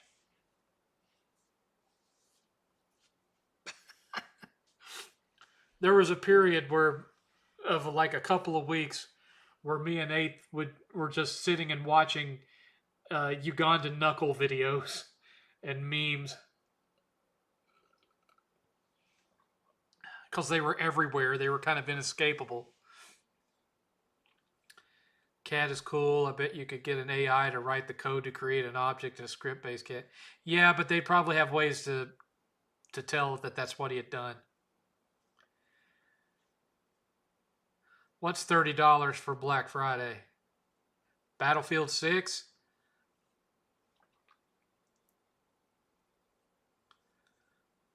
Huh. Do you know the way? Of course you would know about it, John. Of course you would know.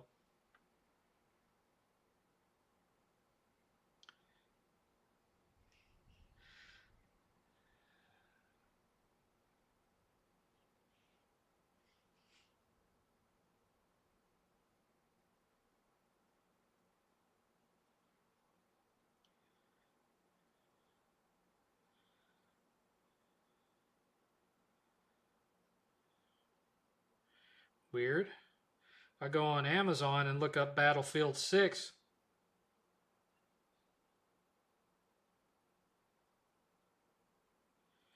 It doesn't even come up for PS5. Like at all. And even then, its Cyber Monday deal is $59, not $30. Are you talking about digital on PSN or something?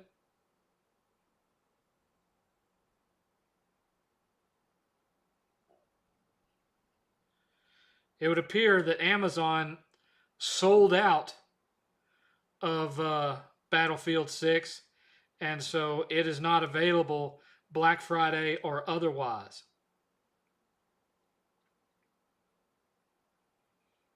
So there goes that.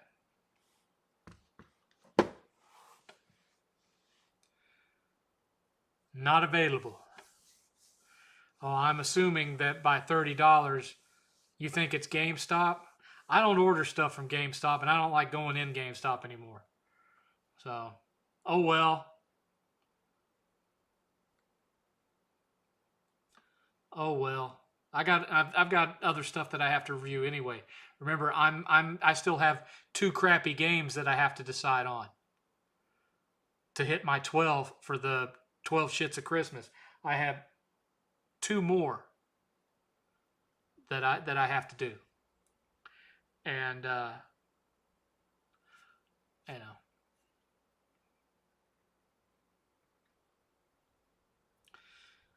know, the money that was donated tonight should, once I get it next month, because, well, in December, I won't get it until like the 20th of December or something like that.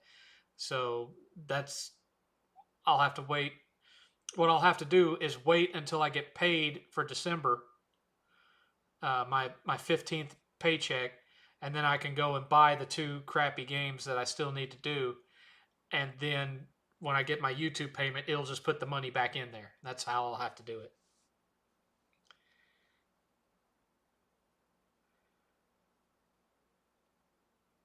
No, it's not Hannah Montana. It's only current gen games. Current gen games only. I was wanting to do a couple of Xbox games, but I've lost my charger for my Xbox controllers. Don't know where it is. And I currently don't have Game Pass. So I'll have to wait until December 15th. And when my check comes in, get Game Pass, overnight me a new controller charger, and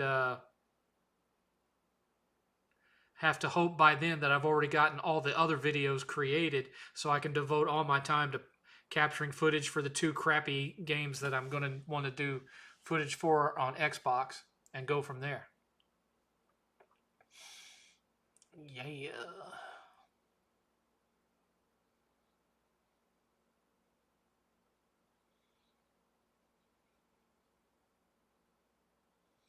Hannah Montana. I will never escape Hannah Montana. People are going to bring that up for the rest of my life. And that one was from a donation because I had made the statement, stupidly, that if you donated a game, I would review the game. And then I made the statement, for example, if somebody donated Hannah Montana the movie, I would not only review it, but I would plat it. And so after Hannah Montana, I changed it and said, if you donate a game, I will review it. But I took off the plat part.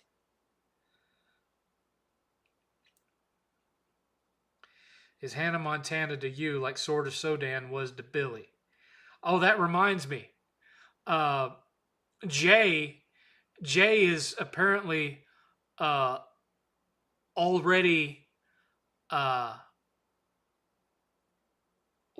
he's already been made wise to my methods, and so I think it was either last night or the night before, he was streaming, and I got some trivia question right, and so he started to say, pick a game to play, and then he stopped and he said, no, this is 7th. Pick a song to listen to. So apparently I am banned from requesting games for Jay to play because he knows I'm going to pick a piece of crap that he's going to hate. So, I got away with it once. I made him play Sword of Sodan once. Got away with it the one time. Not going to happen afterwards, I don't think. Time to donate Barbie Equestrian Journey. Did they make that for PS5? I guess somebody could look up how much it costs and donate that and tell me in the little message of the donation, this is what I want you to spend it on. That's the way it worked last time. They didn't actually mail the stuff to me in the mail. They just donated the money and then told me, this is what I want you to spend it on. Pick a song. Banned from free game requests at least. Yeah, if I paid for it, it might be a different story. And yes, he got farther in Sword of Sodan than Billy ever did because he took the time to learn how the potions worked. Billy never did learn how the potions worked, so, he had these potions to keep him alive. He wasn't using any of them. Jay actually made it to, the second halfway through the second stage. Billy never made it past the first stage.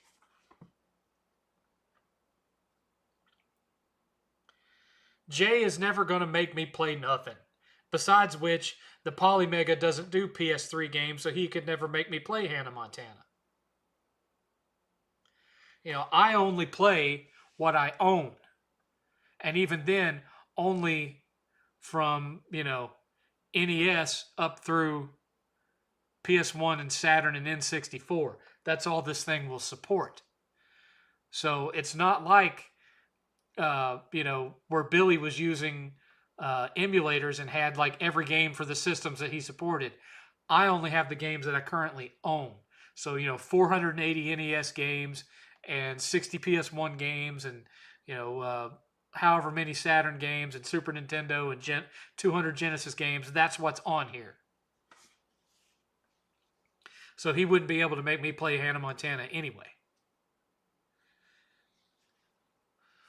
Plus, here's the thing, Jay doesn't really seem to like YouTube. He doesn't really watch that much of it. Billy used to show up in here all the time. And Eric has shown up in here a few times. And so has Melvor. Melvor has been in here a time or two. And so has Chris. Jay has never showed up on my stream because he just doesn't watch other people's stuff. It's just not his thing. And that's fine. That's fine. He would rather create content than watch content. That's perfectly fine. I mean, I watch a lot of YouTube, but almost none of it is gaming related. I watch a few people like, Game Chasers, Toy Chasers, Skill Up. But for the most part, I watch like horror stuff like Nexpo, Nexpo. That's one of my favorite channels on YouTube. I love Nexpo. Night Mind. Creepy stuff. I watch creepy stuff and documentaries and stuff like that.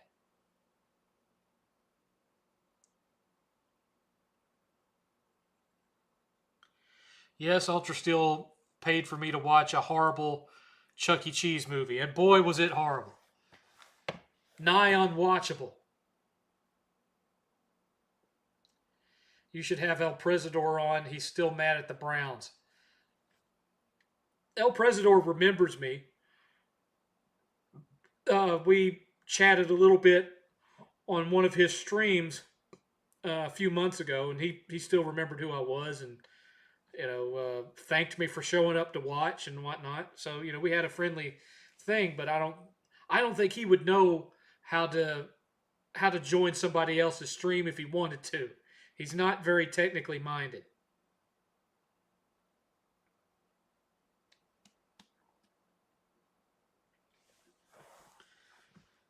I'll tell you a creepy channel thing that I never got into. Anybody remember Chills? This is Chills.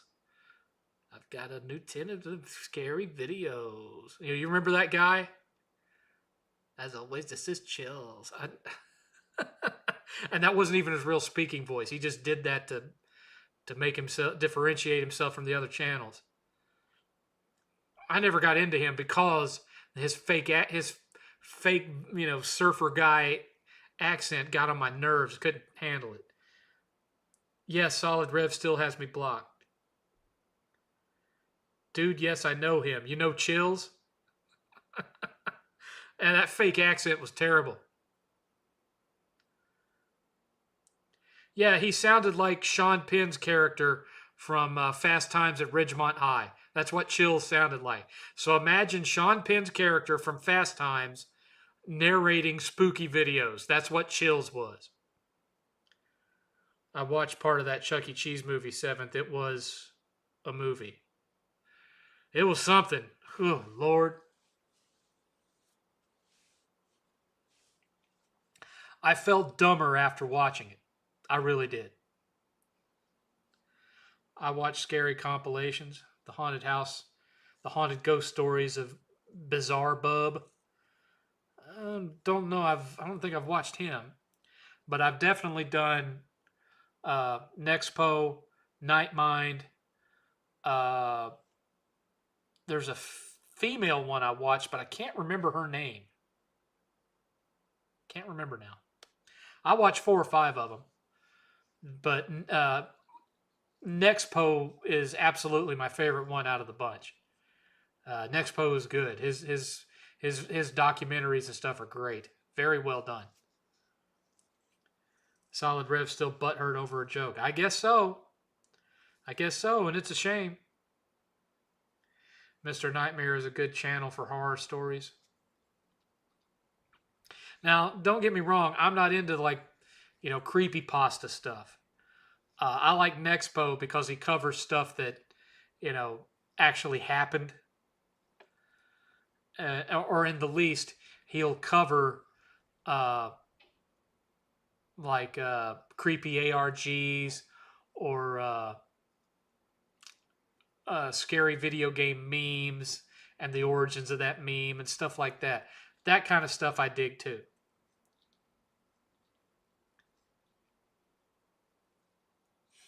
So I think if you were to go through my subscriber list and look at it, you'd be surprised by how little of it is actually game related. Like I'm subscribed to several movie reviewers like Stuckman and the other guy, the guy with the beard and the leather jacket. I'm subscribed to him and Red Letter Media. Of course, I think everybody's subscribed to Red Letter Media, but yeah. Seventh, did you think the Slender Man video era was kind of cringe? There was a game called Slender and a guy named Marble Hornets who did creepy. Yeah, I've seen all of that. I had to see all of that because Eighth was a big fan of Slender Man back in the day. Eighth was really into Slender Man and especially Jeff the Killer. In fact, one year, Eighth went dressed up as Jeff the Killer for Halloween. I think I've got pictures of that somewhere.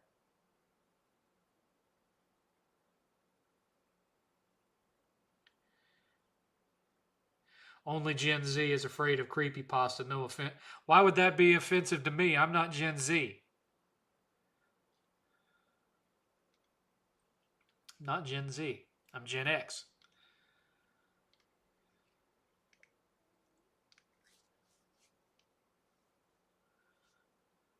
Which franchise has been done better as video games, Spider-Man or Batman?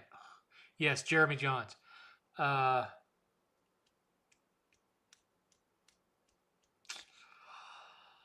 I would say that consistently over the past several gens, Batman has been done better in video games than Spider-Man.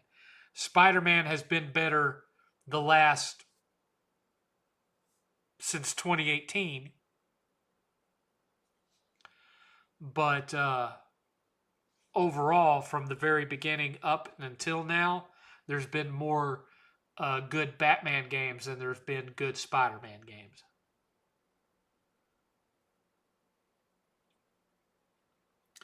Gen X seems like the nerd boomers instead of war and politics and steak and grandpa stuff.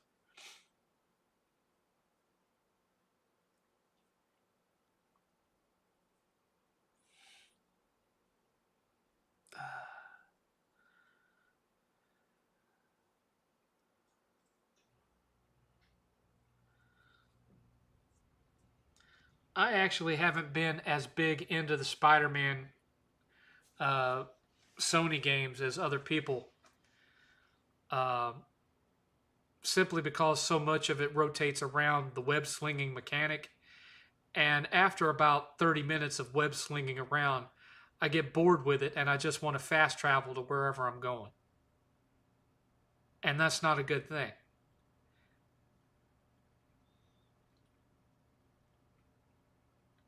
Do you think Star Wars could one day be overtaken by another franchise given the direction it's going in? No, but not for the reasons that you might think. It's not going to be overtaken by another franchise because nobody makes new franchises anymore. And there's not an existing franchise that's going to overtake it, even though it's been awful since 2015. Because there's just nothing else out there that's to that level. Certainly not Avatar. I've heard a lot of people say Avatar is the next Star Wars. No, it's not, because yeah, the movies have made $2 billion a piece in the theater, but you go back and talk to people about them, and they barely remember what happened in them because they only go to see the visual spectacle of it, because the characters are not characters that you care about to even enough to remember their names outside of Sully.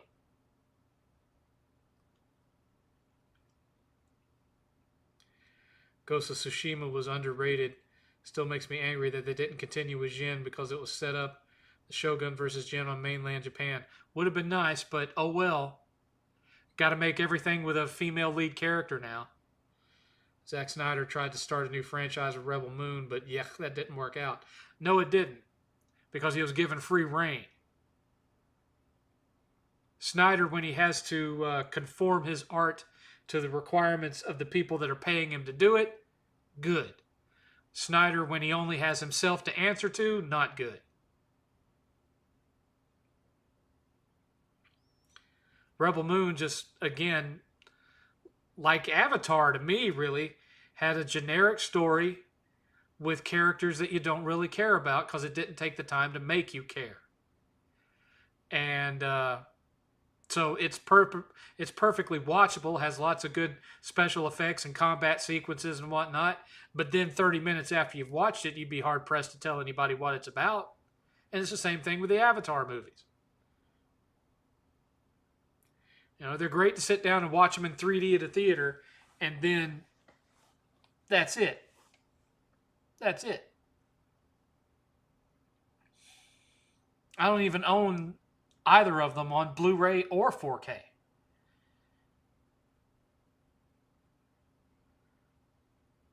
Oh, sure, Dan. I mean, they had plenty of time. They had plenty of time in the director's cut of those films, because it was chopped into two parts. They had plenty of time between those two director's cut of those two films to get it all done. But nope. There's a rumor Rockstar is developing a medieval game, and we'll see. I ain't holding my breath. Look how long it takes them to make anything.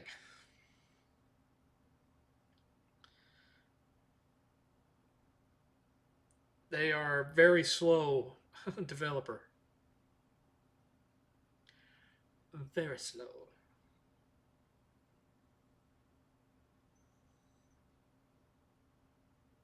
Avatar is very overrated. Thoughts on the Moana live action teaser? I think is ridiculous because the second one came out not too long ago. Well, the first one ain't that old. It's just another example of, Disney just milking stuff instead of making new stuff. They're trying to play it safe, and they know parents will drag their kids that liked the cartoon to see a live action version. You got to come to Oregon sometime. We have offices. My company has offices up in Oregon. They're never going to want to send me to any of them, but we have them up there. But, there are some movies that Disney has done where I would welcome a live action version to legitimately see what they would do with it. And mainly it's the ones that did not have commercial success as an animated film. Atlantis the Lost Empire. Treasure Planet. These I would like to see live action versions of. But some stuff, I just don't see the point. Like most of the ones they've made so far. What was the point of the live action Lilo and Stitch? Look at all the things they changed that didn't need to be changed. Where the hell was Gantu? You know where he was? Too expensive to have him in the movie because they wanted to make it on the cheap to make sure that it was profitable. So we didn't get Gantu. Instead, they had to completely change the character of Jumba so that he could, fill in for all the gaps of Gantu not being there. And it made it suck. Why would my company not send me to Oregon? Because they wouldn't need me to be there. There's nothing that I could do there in person that I can't do remotely.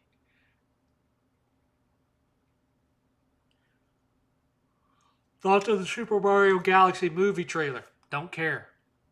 First one was okay, but, I wasn't exactly in love with it. I don't own it. I've only seen it once. Didn't care to see it again.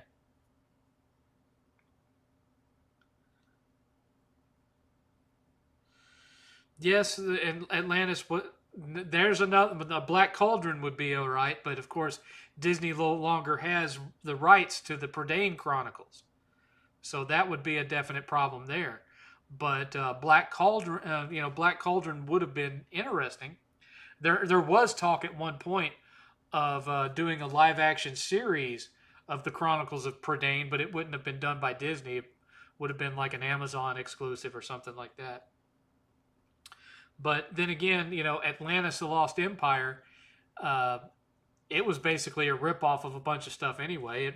It ripped off Nadia of Blue Water, an anime, and it ripped off Stargate, Roland Emmerich's Stargate series. If you start the movie Stargate and start Atlantis: The Lost Empire side by side, you'll see it. You'll see it. Because both of them start out with a scientist obsessed with ancient Egypt, a scientist obsessed with Atlantis, and they're both pitching, trying to get money to, prove their theories, blah blah blah, and then one rich benefactor that believes in them funds their project, brings them in, and they discover that everyone already knows it already exists, but they're going to go on an expedition to find out more. Blah blah. It's the same plot. It's the same plot as Stargate. Favorite Tom Hanks movie? Catch Me If You Can.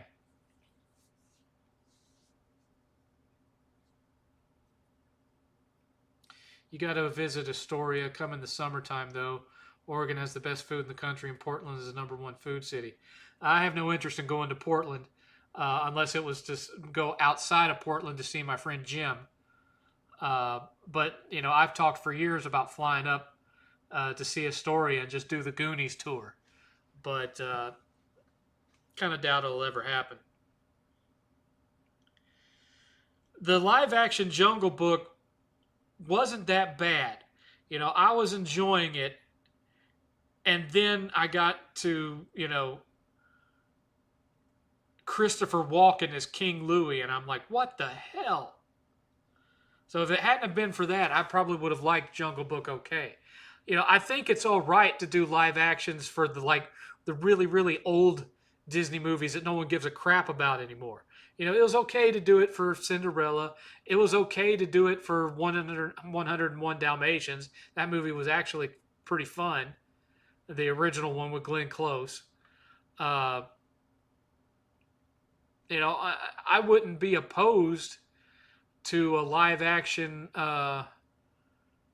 remake of their version of Robin Hood with all the the foxes and the bears and all that, but I don't think they would do that because it would just be too weird.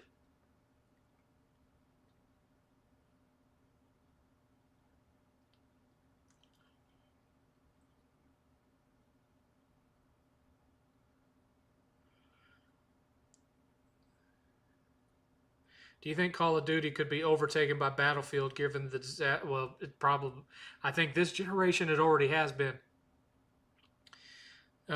Because of these two recent games. Because I remember seeing the stats, and even the week that Black Ops 7 came out, more people were playing Battlefield 6. So I mean, are you going to do Retro Wednesday this Wednesday? I'll try. I'll try to. Did you see that live action Winnie the Pooh with Obi-Wan? Yeah, that was a decent movie. But I wouldn't really call that a live action Winnie the Pooh, though. I mean, it kind of is, but, you know.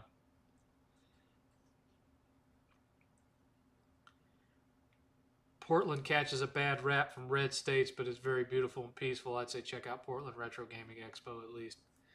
I've never been invited to it. I'm not big enough for that. And I'm not flying all the way up there to go to a game con on my own dime. Not when I can go to game cons here in Texas. Even if Retropalooza were to die, if Jay was to let it just retire it, there's still good conventions here in Texas to where I wouldn't need to fly out anywhere else to go to a game con. I could go to the the one they have every year in Austin. That's massive. It's put on by the Game Over game store chain there in the Austin area. I could go to that and get all the deals that I could ever want. And a lot of people don't know this, but Billy occasionally would sneak down to that convention by himself, just because he could just walk around and shop, and people there wouldn't seem to recognize him or bother him. So he could just, they never got invited to that one because, of course, they had their own convention, Retropalooza, so it'd be competition. But he would go down there and buy a ticket and walk around by himself. I don't think he went to every one of them, but if there was nothing else going on when that one was going down, he would do that.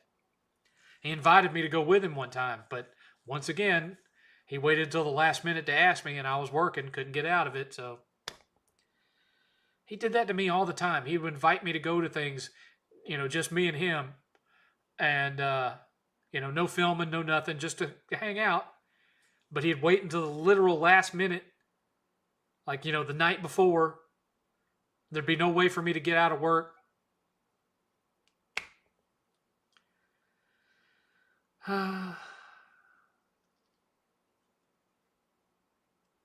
Seventh, that they did a remake of Robin Hood with foxes, they just give it the Zootopia treatment. Probably.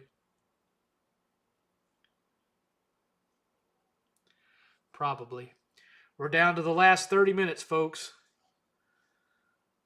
30 minutes left.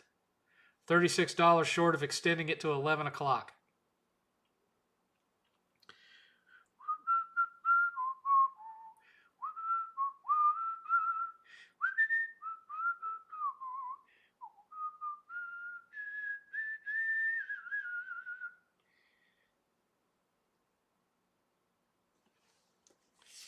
What's this picture? Oh, yeah. This is a picture of 8th when we took him for his birthday to Epcot. And this was taken the day that Mickey Mouse taught him how to walk. That Mickey Mouse right there, all of the characters, there was like 4 of them. It was Chip, Dale, Mickey, and Minnie. They got him down in the floor, and they all sat Indian style and were just passing him back and forth. And then Mickey got up, took 8th by the hands, and started walking him around the restaurant, and then let go of the hands, and 8th started walking on his own. So 8th is one of the few kids on the planet that could say he was taught to walk by Mickey Mouse. 100% true story. That picture just happened to be laying over here. I'm not sure why it's there. Thoughts on Dumb and Dumber with Jim Carrey. It's one of my favorites. Great movie whose value was somewhat lessened by the completely inferior sequel. Old Kratos versus young Kratos, your favorite God of War. God of War 3. I'd love a remake of all 3 of the old God of War games. I just have a feeling if they did that, they would just use the current engine and turn it into something that it's not. I mean, if Sony Santa Monica was allowed to do it anyway, I would want it to stay in that more Devil May Cry third person high speed action combat like the original games, but just with a graphical overhaul. And they would also they would take out all the little mini games, we shall say, with the ladies. They would take all that out. Better to just leave them as they are, as a time capsule of what was allowed in gaming back then. Mickey Mouse is a legend. The old cartoons age like fine wine. Well, most of them do. There's a few of them, like they did one back in the day, which I understand what they were trying to do, but it still looks weird modern day. And they had Mickey in a stage play, performing in a stage play of Uncle Tom's Cabin, and they had Mickey in blackface, and it was a pro end. It was a pro end of slavery, pro equality, racial equality story, because that's why Mickey was doing Uncle Tom's Cabin. But it was still tone deaf to have Mickey Mouse in blackface with cornrows. It just, no. I'll catch you next time, 7th. Last question: what do you think of everyone trashing the original God of War creator taking his take? Well, if you're talking about oh God, Jaffe. If you're talking about Jaffe, I mean, to play devil's advocate, he does have some pretty shit takes from time to time. So, can't say I blame him. Corey Barlog's new IP game is a sci-fi game. Yeah, well, that one's been canceled once already, so I'll be surprised if it actually makes it through production. Not just his cancel culture taste. 7th, they may take away those mini games with those ladies, but let's face it, there's going to be robot women for sale later. Technology is evolving too fast.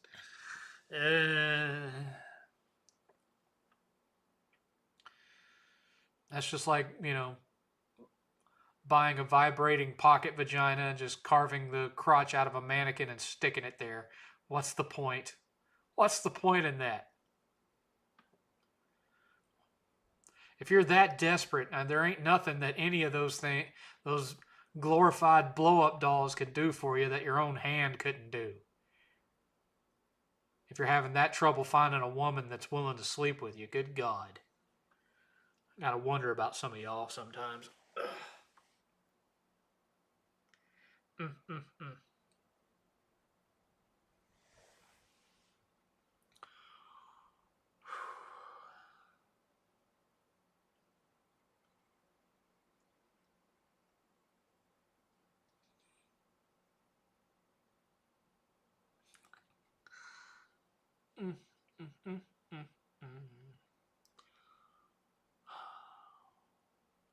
I put a few hours into the Oblivion remake. I like it.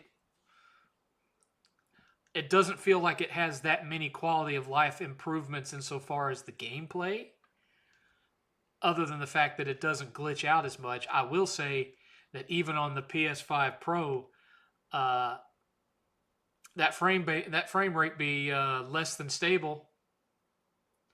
Less than stable.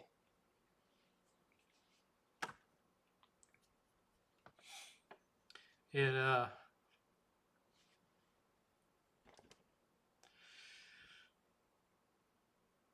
when you're indoors, it's fine. 60 frames per second, pretty consistent. But when you're outdoors in the open world map, it stutters. It stutters. It can't maintain.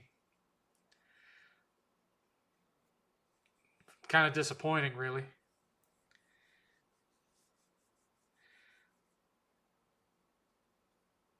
So, 7th, I know I bring up weird stuff. Yes.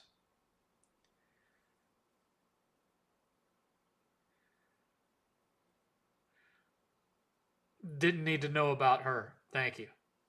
Any famous YouTubers you have met outside of the Game Chaser affiliates? Portland Retro Gaming, I met Metal Jesus, Reggie, and Kelsey. Let's see. I've met Mike Matei. I've met Pixel Dan. I've met Pat the NES Punk. I've met the Angry Video Game Nerd. Billy, what's his name? The Donkey Kong champion guy. Met him. Who else? Gamester81. I've met Gamester81. I've met Tyler from My Retro Life. Met the guy who was the voice of Mario. Met him. Met the Boom Shakalaka guy from NBA Jam. Met him. So, and of course, I've met Boogie2988, and I've met Kid Behind a Camera. I haven't met Metal Jesus because he doesn't come to Retropalooza anymore. Not going to get into why.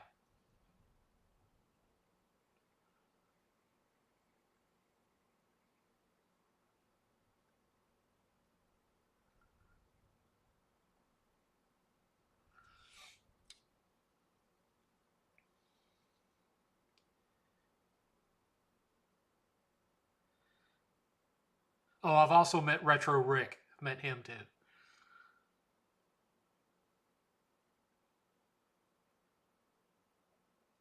What's my favorite jingle? Give me a break, give me a break, break me off a piece of that Kit Kat bar. Probably that one.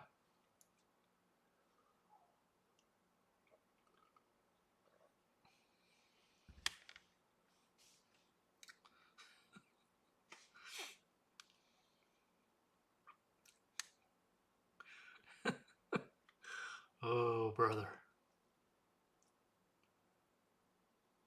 20 minutes left, folks. 20 minutes left, $36 short. When is Retropalooza? It got moved to May. There's one in Houston in March, which I won't be attending. And then there's one in May that hopefully I'll be attending.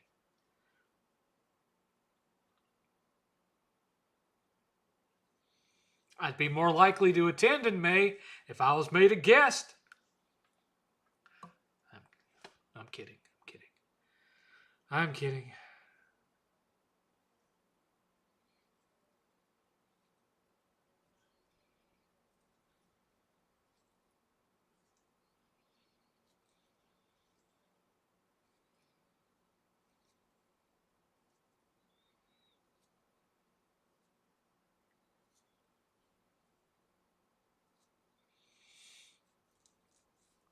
I haven't watched The Office in a long time.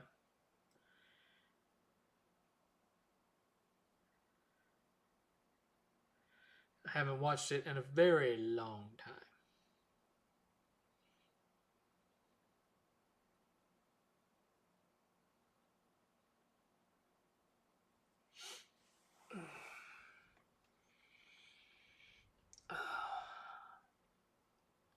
Used to watch The Office all the time with Eighth, but we got through our second or third, all the way through playthrough of every episode, and we're like, let's take a break for a while. And then they paywalled it behind Peacock, and we haven't watched it since.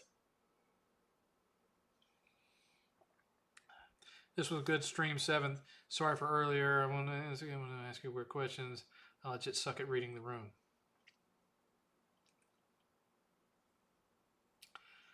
What's your favorite Star Wars work in the last decade?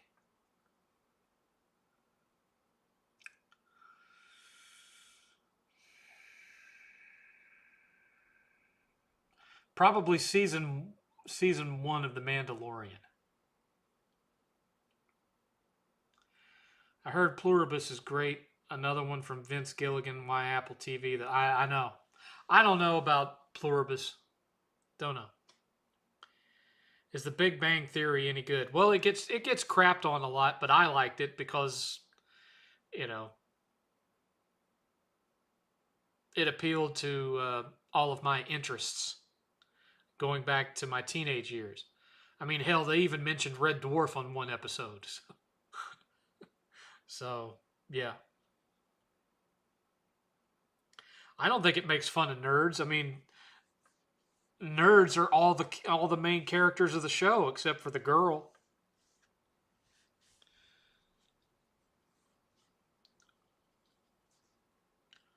Penny's not a nerd, but everyone else on the show is. So,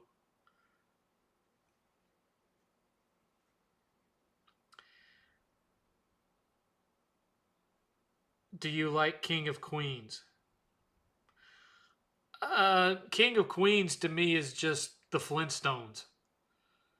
It's a fat blue collar guy that's got a hot wife that in real life he would never get. Well, I don't know.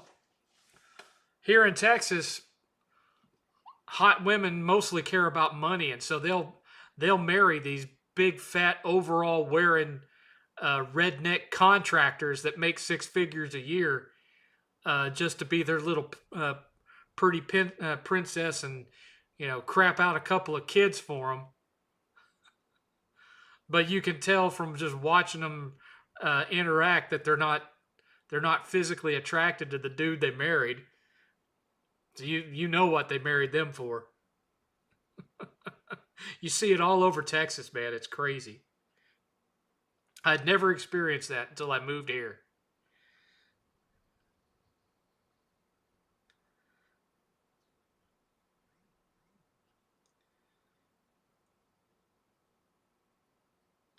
Why'd the price of the PS5 go up? Because the price of the parts went up. I was thinking of watching Seinfeld or Frasier instead of Big Bang Theory. I prefer Big Bang Theory, to be honest with you. I mean, I like some episodes of Seinfeld, but I would not call myself a Seinfeld fan. There were certain episodes I liked. I liked the Frogger episode. I liked the episode that inspired No Nut November. I liked that episode. Yeah, there's a handful of Seinfeld episodes that made me chuckle, but I would not say that I was a fan of that. Whereas I've seen every episode of The Big Bang Theory and every episode of Young Sheldon. I haven't watched the series about Young Sheldon's brother and his first wife or whatever. Haven't watched that. Don't care about that.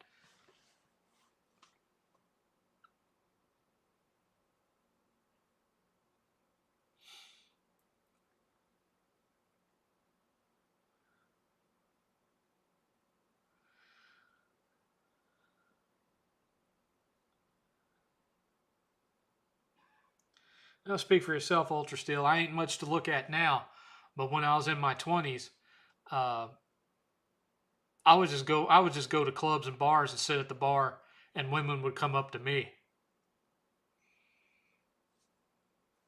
This was like Florida in the late 90s. They would come up to me, and they weren't looking for money or anything. They were inviting me back to their place for relations, and I gladly obliged.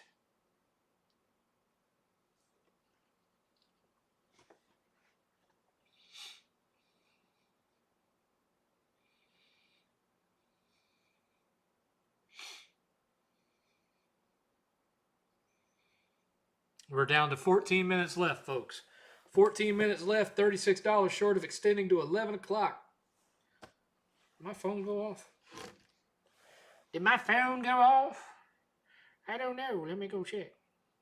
I'm going to take a look. No, don't look that way. False alarm. False alarm.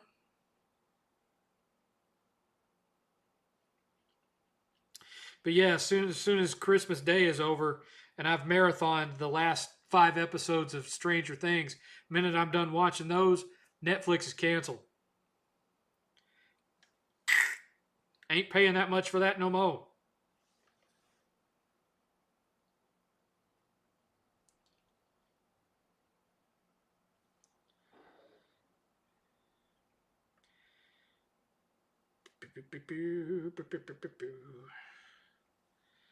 Nothing there.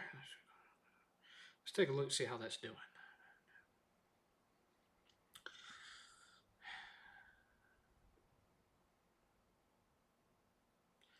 Not bad. Not bad.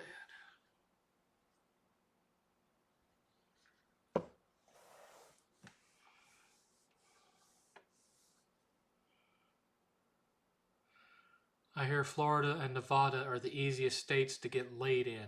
I couldn't speak for Florida now, but when I moved down there in the late 90s, and I was 190 pounds, uh, I worked out a couple of times a week, so I wasn't like ripped, but I was fit, and shaved head, goatee, rocking that kind of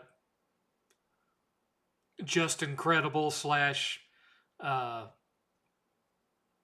stone cold shrunk down to 5'8" look. All I had to do was just walk into the bar and sit down. They'd come flocking to me. Blondes, brunettes, girls in their 20s, girls in their 30s, even a couple in their 40s, but were still hot. You name it, man. Black, white, Hispanic. Never had Asian for some reason. Or Islander, Never had Samoan, Japanese, Chinese, Korean. Never had that. But Latinas, oh yes. Lots of Latinas. Lots of white girls, lots of black girls.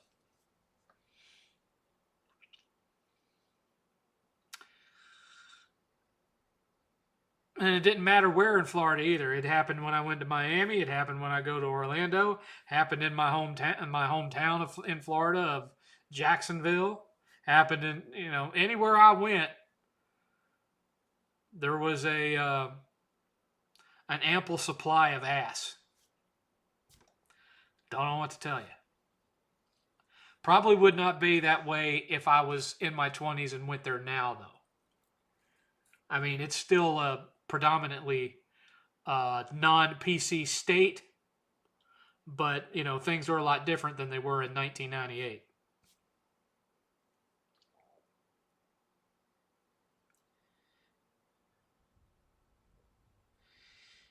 Any interest in the new Sam Raimi movie in January?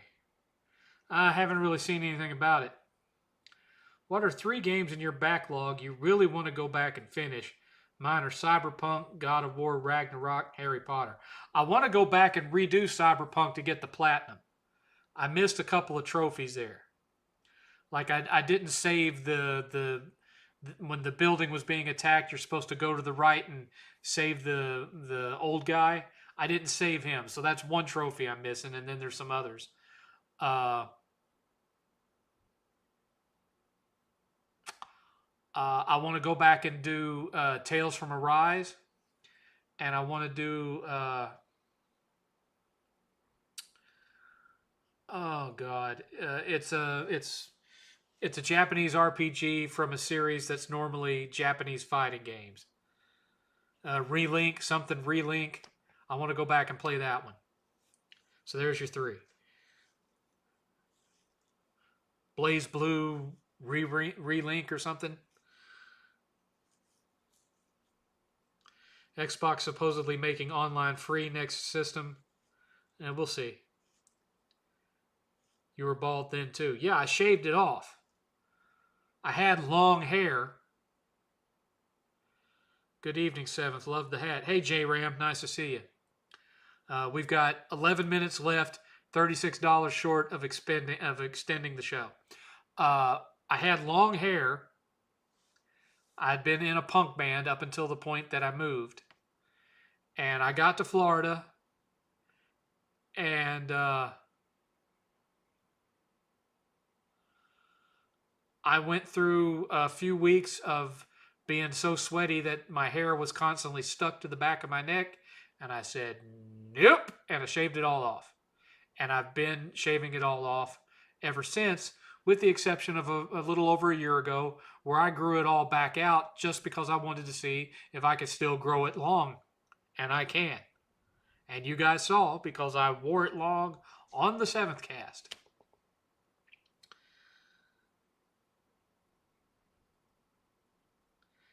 PS5 controller battery is so bad, one of them lasts 30 minutes. I need to replace the battery. Well, it's certainly possible to do that. You can order the batteries and then, just do a little controller surgery. 8's done it.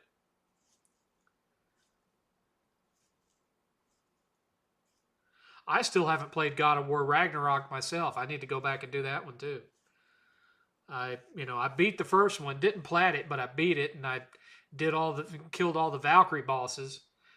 Mainly, what I didn't do was I didn't finish all of the challenge arenas or whatever, and I didn't find all of the little crows or owls or whatever they were.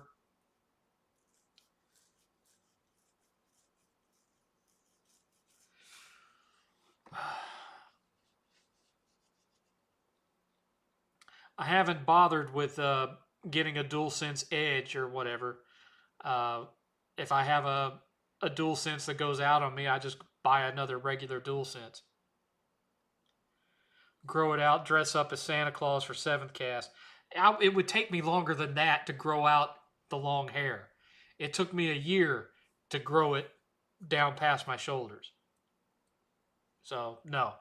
I just wanted to see if I could still do it. It was a pain in the ass because I was having to, comb it and style it every day and all that crap. Too much effort. Now I've gotten too used to shaving it all off so I don't have to worry about it.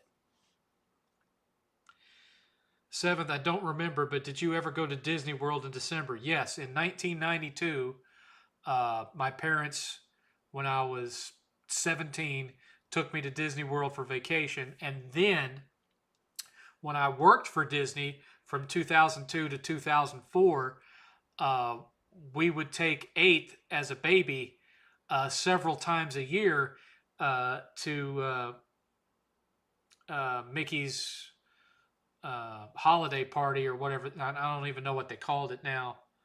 I can't remember what they called it now, but they had basically what was a Christmas party at the Magic Kingdom, and we would take him to that several times a year because they had. And we'd also take him to the Osborne Spectacle of Lights at Disney Hollywood Studios that they don't do anymore.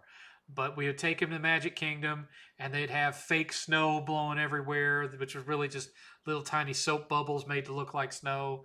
And they'd give away hot cocoa and Christmas cookies, and they had a holiday parade. And I want to say it was called Mickey's Very Merry Christmas Party or something like that. But I don't think so now. It's probably because they wouldn't want the word Christmas in it. So I don't know what they called it back then. I can't remember. Let's see. Let me find out. Let's see here. Magic Kingdom Christmas Party.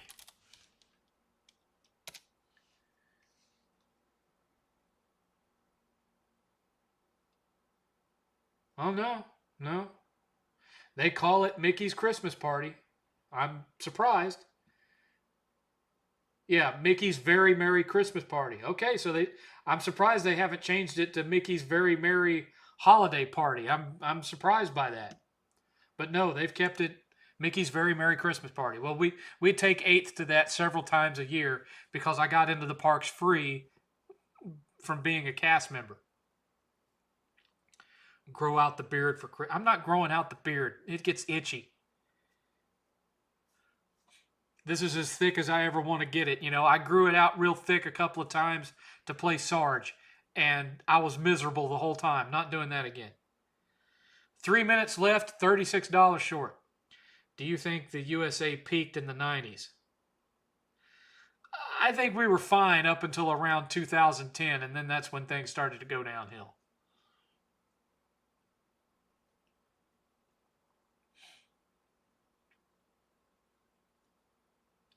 But to this day, my favorite period was the 80s. The 80s were just fun and a lot more optimistic and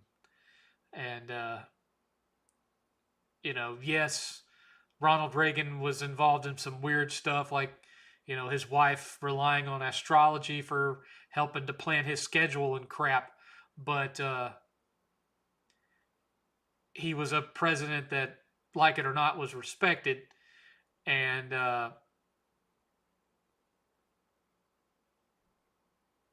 it was just different. I don't know how else to say it. It was just different period, a different era. You had to be there. None of these things like Stranger Things adequately capture what it was like. And neither do Hollywood movies from the 80s. Like, for example, if you go back and watch Lost Boys, you remember all those ridiculous outfits that Corey Haim wears in there with the big collars and the jackets with the frosted hair and all that. I never knew a single person in high school that dressed that way. Well, that's not exactly true. Uh, the black guys at school dressed like that, but the white kids didn't. The white kids were just jeans and t-shirts, except for maybe uh, flight pants, nylon flight pants that had all the zippers up and down them, and you'd see those white and like the shirts that had like a half collar and you zipped it down and you folded it out and there was a fake undershirt underneath of a different color. You saw those a lot with white kids, but otherwise it was just like Bugle Boy jeans and Hobie t-shirts and stuff like that. You didn't see any white kid walking around dressed like Corey Haim does in The Lost Boys. So a lot of what you see from the 80s in actual 80s movies was bullshit too. In that regard, what you see the kids wearing in the Goonies, way more accurate. Way more accurate. Members only jackets, t-shirts, and jeans. That was the 80s. Thoughts on going for a full video game set? I can't think of any particular one that I'd be able to actually achieve right now due to the prices and the scarcity. I liked Final Fantasy 16 all right. I didn't love it, but it was okay.